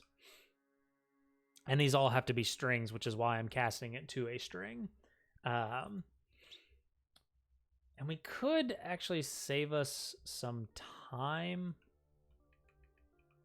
by just we could save us some time, and we could save us some allocations by just doing this here, and that way we don't have to do an additional cast to a string every time. We just have that value set as a const string. And then if that error is not equal to nil, then call to set failed, return error.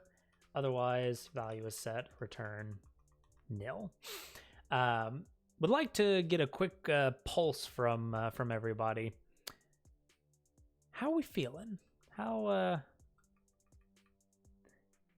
we feeling about this?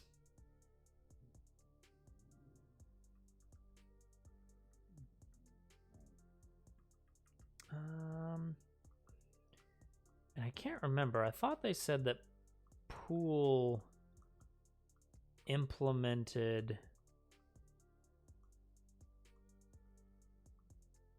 IO Reader and IO Writer.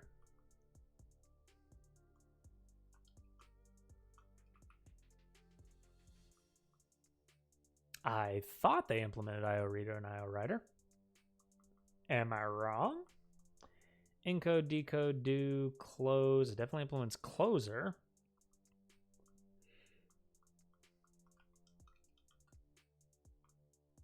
But no read. Okay, so we might have to come back to that.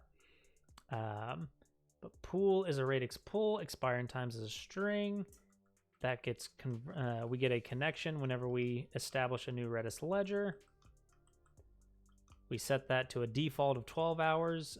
We could also create a new ledger that allows us to set the expiry time externally. Yeah,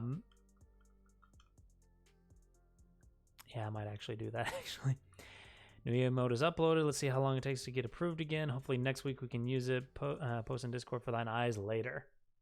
I am excited. I am so excited. Let's see here. Oh, nope. I went and took a look. Oh my god, that is adorable. That is actually I can't. Sorcery. That is so cute. I can't deal with it. I have to keep going, but I can't deal with it. Oh, it's so good. All right. Let's see let's see how far along we are, because we've kind of done a lot and we haven't really done any. Let's see here, new Redis ledger, and this will be for now 127.0.0.1. Port is 6379. Eventually, we'll want to to extract these and take them in as parameters, either from environment variables or from CLI input. But for now, we'll leave it as is. And here we'll say if arrow is not equal to nil, this is going to be a fatal condition. Fatal connect to Redis.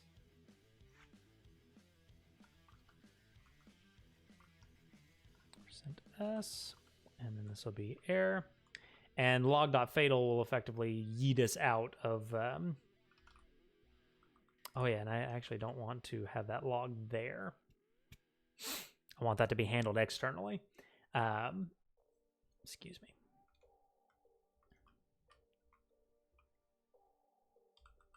Yes. And then in theory, we should be able to do ledger add as we did before. I think we can try it. Oh. Error call set. Error value is not an integer or out of range. Har. Yep. Okay.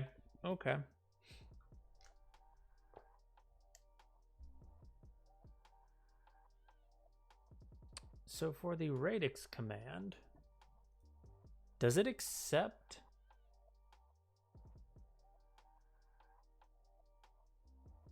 Each command should only be used once. The return from the command can be captured in any appropriate Go variable. Flat command can be used if you wish to use non-string arguments like integer slices, maps, structs, and have them automatically be flattened into a single string slice.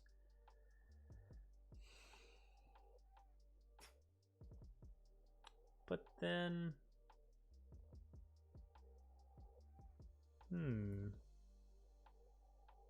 interesting. So what we effectively got there was a collection of failures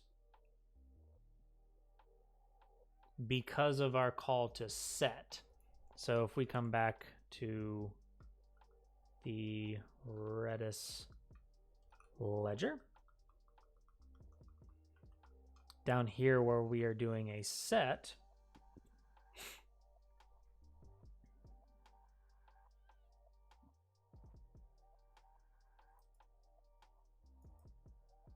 it's failing because it doesn't like the string of 1, which is unfortunate because the arguments have to be a string.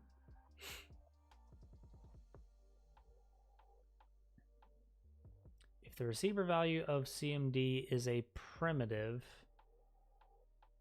oh, we don't care about the receiver value.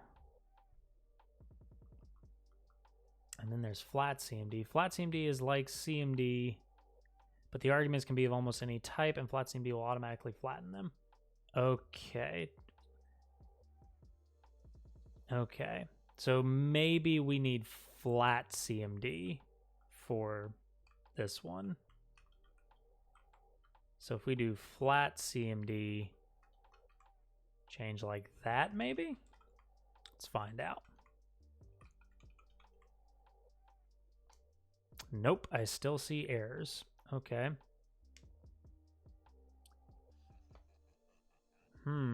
Okay.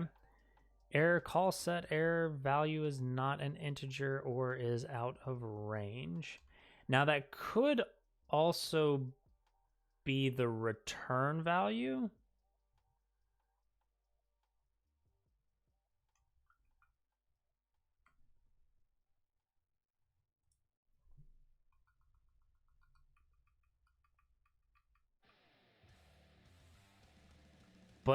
but then no, we don't have a return value, so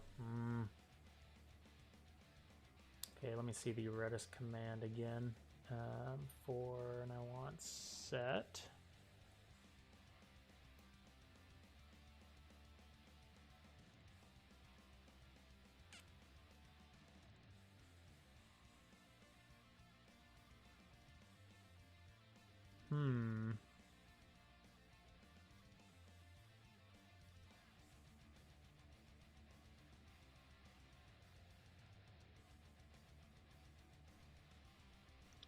Okay.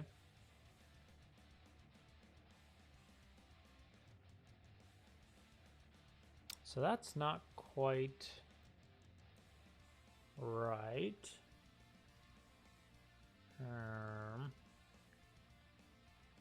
Nil set foo some value.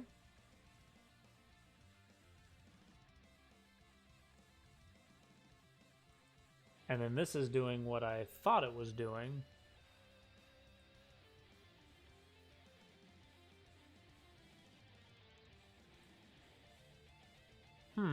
Okay.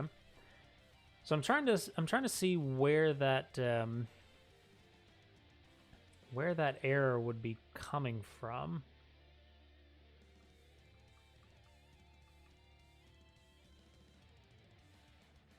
Maybe if we delete to this, let's see if we just get a set command. See if that works. And then go run main.go. Oh. Okay.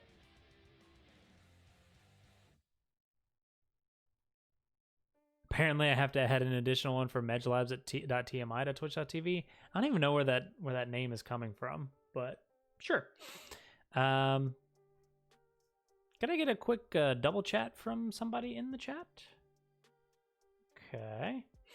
So we got 715 in theory. Yep. Okay. So there's the greet. And 715, would you mind throwing something else in the chat real quick?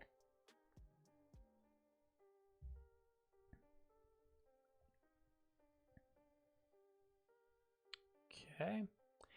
Are you sure you're only checking on priv message? Maybe. Potatoes. Potatoes. And there's Phoenix. Okay. So it seems to be working. It just didn't like the expires. And maybe it didn't like the expires because this was not concatenating properly or something.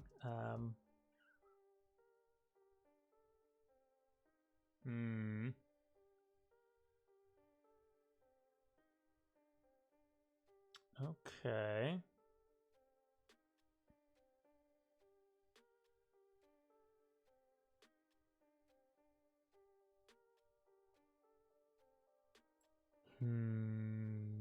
Yeah, you would think that this yeah,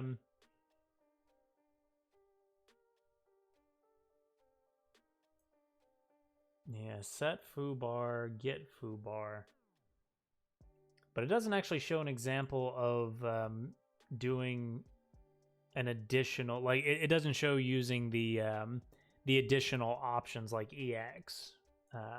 So it's making me wonder if it's not setting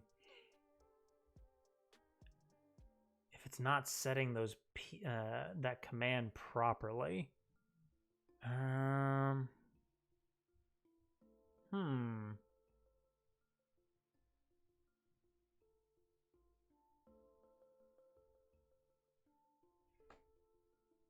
Okay.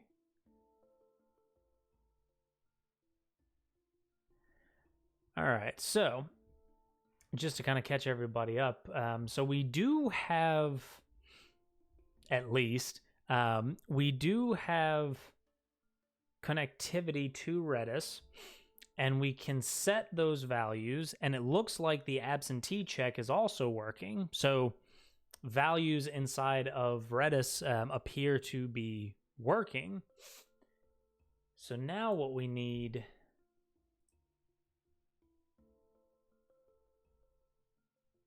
is to figure out why the expiry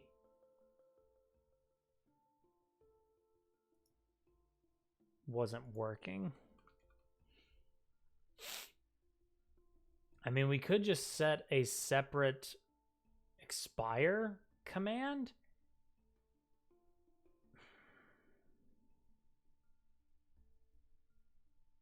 Meh. A key with associated timeout is often said to be volatile. A timeout will only be declared deleted over the context, including del set and get set, and all store commands. This means all operations that conceptually alter the value stored without pricing. Blah, blah, blah, blah, blah. Okay, so I think what we could do, since it's not liking the expires to be at the end of that command, then what we could do is we could do a pipeline.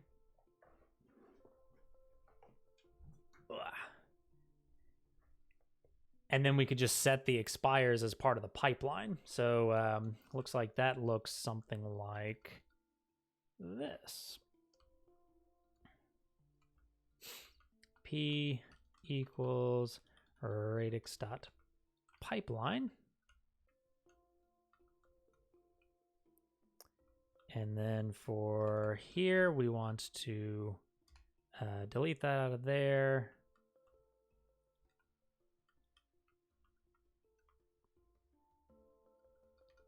And then I don't think this needs to be that. I think that just needs to be like that. And then we would do another radix cmd nil expire key l dot expire time in seconds. And then we would do like that. And then we can do the short form of if error does not equal to nil. I am hitting all kinds of the wrong buttons right now. My apologies. And that would look something like that, if I'm reading that proper. So we create a pipeline, and a pipeline is effectively a batch of commands. So you can send multiple commands in one connect rotation.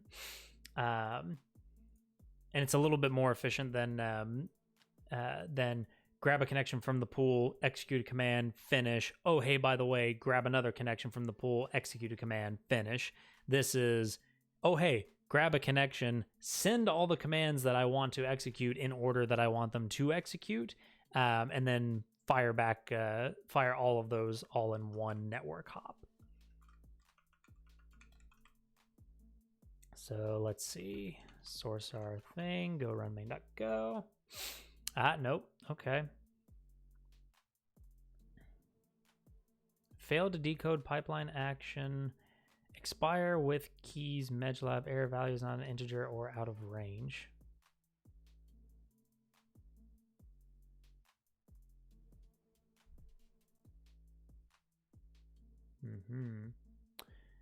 Same as a DB transaction. What happens if a command fails in the pipeline? The pipeline rolls back, if I recall correctly.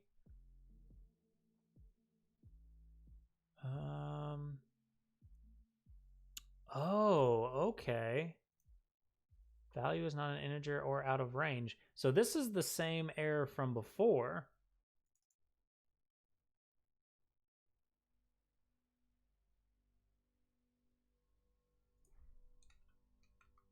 Okay, I wonder.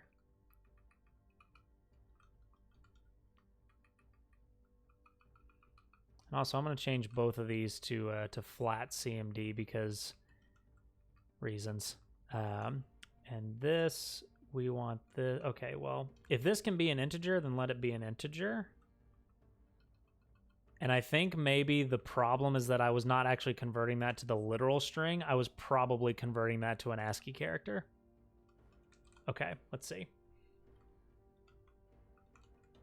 Let's see.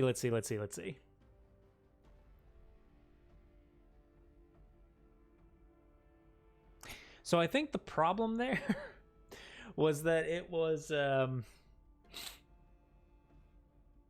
I think string and some integer value was actually not turning into the string, the literal string of that integer.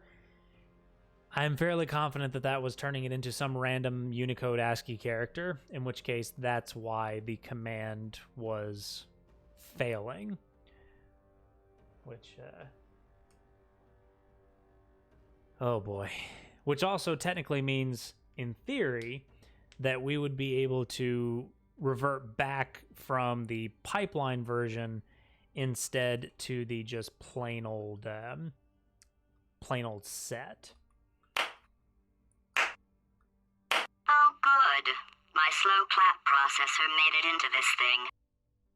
Zero to Hero Dev, thank you so much for the follow, mate. Welcome back. Welcome to the lab. Not welcome back. Welcome to the lab, where we attempt to build a Twitch bot in Go, and we are currently attempting to use Redis as a persistent data store behind the bot. So welcome. You actually just arrived in time to see us fix the original issue, which is fantastic. Well, in theory, fix the original issue. Let's see here. So I'm going to change this like so. And do like that. What kind of an animation is that? It is one of the built-in animations in Streamlabs, but it's a rainbow sheep. Like, how can you say no to the rainbow sheep? I personally have never been able to. It's not expire. It's EX. There we go.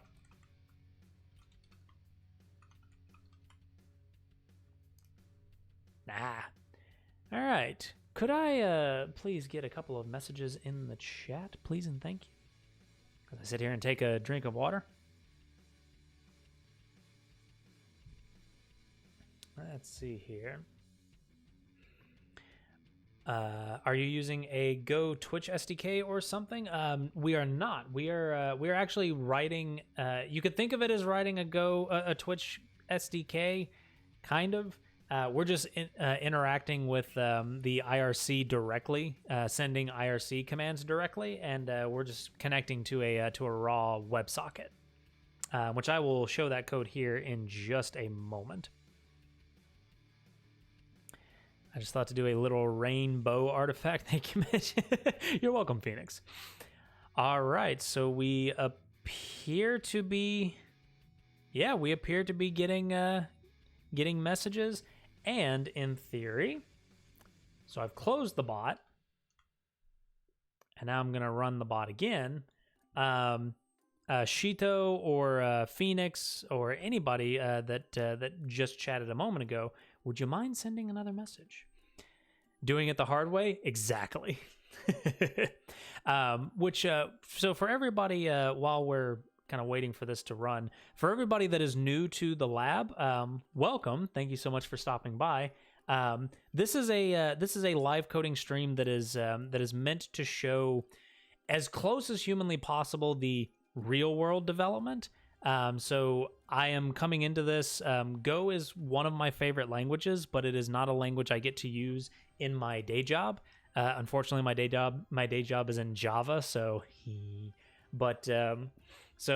you'll see me Googling things. You'll see me pausing and kind of live debugging. You'll basically see me doing everything that I would do in my actual day job as a software developer. So this is absolutely not a welcome. Let me absolutely show you how the right way to do things or any of that nature. I don't believe in the right way to do things when it comes to programming. You'll see all the flaws, and hopefully that is intentional. Does Twitch use IRC for this chat? Yes, it does. At least according to their documentation. They call it a slightly expanded or expanded IRC client. There's a couple of things that they throw in there in addition to the IRC spec is the way that they described it. But as far as I'm aware, we have not actually used anything outside of the IRC spec that I'm aware of. I can write Java and I hate Java with a passion. So early in life I was a C developer, kind of moved on to Java, Groovy, Scala. That kind of trifecta on the JVM was my day job. And Scala ruined Java for me. Like, it just absolutely wrecked Java. If I have to be on the JVM, I want to be on Scala. Possibly Kotlin. I haven't given Kotlin a real good look yet, so I definitely need to do that. Sorry. So, by the way, this is using the Redis instance, and hey, chat, we have persistent ledger. We have persistent ledger using good old Redis. And I'm also going to do a real quick test. I'm going to stop Redis. So Redis is gone. And I can show that docker ps-a. Redis is no longer in the chat. And then we're going to bring Redis back up again. We're going to bring Redis back up again in the background as a detach process. Whoops. Oh, good. My slow clap processor made it into this thing. Oh dear, I am not going to be able to code Hakas? Maybe. I apologize if I butchered that name. Thank you so much for the follow. Welcome to the lab. So the Redis instance is back up and running. So we stopped the instance, restarted the instance. And now, just real quick, if I do a go run main.go again, connected to the chat, back into the chat. If I could get a couple of chat messages again, please and thank you. Lots of Android devs prefer Kotlin. That's what I've heard. I have heard that Kotlin has soared in, especially with Android devs, and I've also seen it with what I would like to call the left out Scala devs. The Scala devs that don't get to do Scala anymore, but they did manage to convince the company to go, well, hey, what about this thing that kind of sort of looks like Java? Except that Kotlin doesn't look like Java to me. Kotlin looks like Scala to me. And there you go. So the reason for that, just to kind of catch up our new viewers real quick, is that so what we've done is we've put Redis into a Docker Compose file. So we're running Redis with Docker Compose, and we enabled the append only file, so we get persistence on that Redis instance. And so if we were to in what I just showed, we bring Redis down, we bring Redis back up again, and we still have that same state. However, the last thing that we just did is in the Redis ledger, we added an expiration to these keys that we're setting, which the keys are just the usernames that show up in the chat.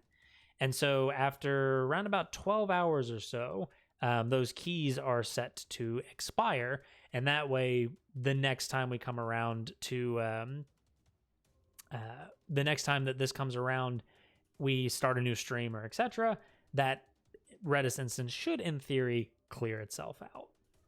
In theory. How does a penguin build its house? It glue it together. Oh my goodness, I appreciate it, Zero. Thank you so much. And I appreciate the joke. I like it. Do you have a GDPR banner popping up for saving my data? Unfortunately, no. Not that I'm aware of, at least. I wonder if this would fall into GDPR.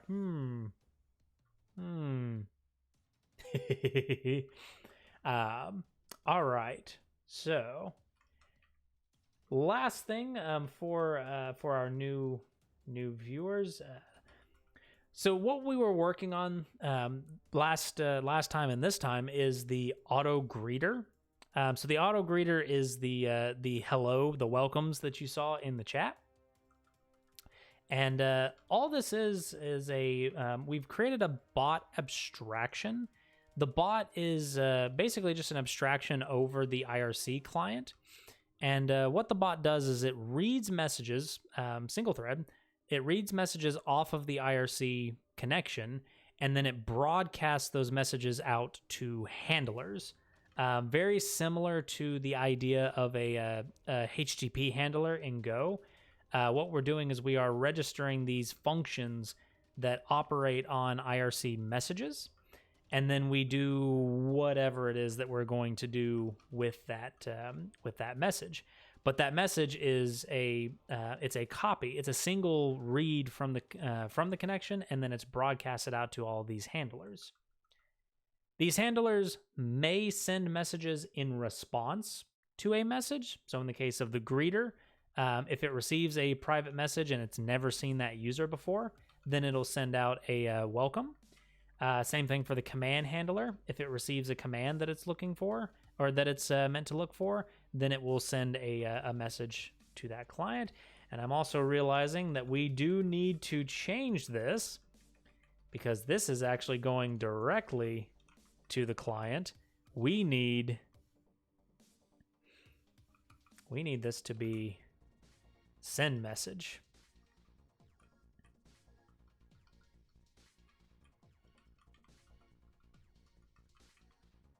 Yeah, there we go. Okay.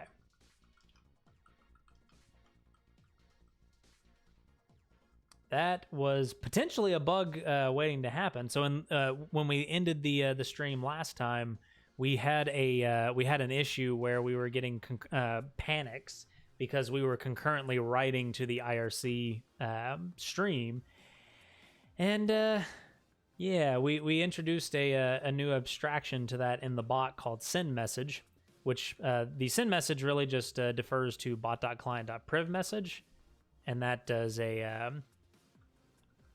there we go. And that just has a mutex lock. But to the question from earlier, yes, we did write our own IRC client, mostly for fun and profit. And it's just a wrapper around this Gorilla WebSocket connection. So we wrote all of this code for connecting, reading. We added an abstraction on the message called message. This is where we do some pre parsing for tags, the user, the command, and then params is just kind of a dump of what was sent as part of the message params. If I remember correctly, we're not necessarily IRC compliant because we kind of skip over a number of things. But yeah, this is where the bot currently sits. So we've got our bot, we've got command handlers, we've got a greeter with a ledger, we've got an in-memory ledger as well as a Redis ledger. Let's see here. Oh, right, and I also need to add this. Nick plus, because apparently that was a thing. And there we go. I think that's probably a good place to call it. So let's get our, let's see here. Let's get those staged. That's not where I wanted that window to show up. Let's get a git commit real quick. And let's see here. Add Redis persistence to ledger. And fix command handler calling directly to client. And there we go. Oops. W, Q. And now let's do a quick. Oh, has no upstream branch. Because of course it doesn't. So let's get that pushed up to greeter. And then the last thing we'll do before we raid guitar is we will merge that PR. So let's come back over into GitHub. And now we've got quite a number of things that we added to the bot.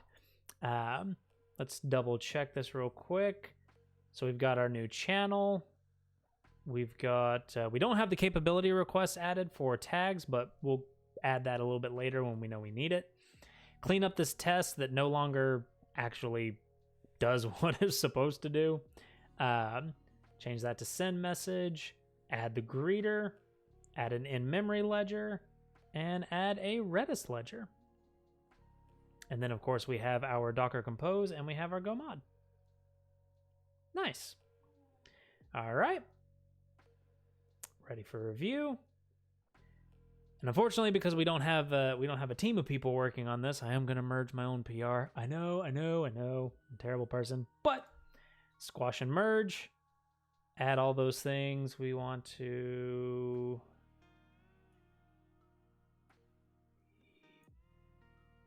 Yeah, we'll leave those as. And of course, 715209, you will be immortalized in the commit message for this PR. Confirm, squash, and merge. And then delete the branch. All right, folks. So, let me see if this actually works. Yay! Buttons are working again. All right. Well, thank you all so much for coming out. This bot is moving along right now, and it's almost to a point where I think we're ready to deploy it. So that'll probably be the next thing that we do. We'll get the bot deployed out somewhere, and then we'll revisit the admin screen, and we can start looking into how do we expose those metrics? How do we start collecting those metrics? And then how do we expose those to the admin panel and maybe make the admin panel just a little bit nicer? It's a little scuffed right now, but we'll kind of get there. But as always, thank you so much, everybody, for stopping by the lab. We are going to raid a good friend of mine. He's a fantastic streamer. I'm going to need to make sure that I get this right. Guitar0183, if I remember correctly.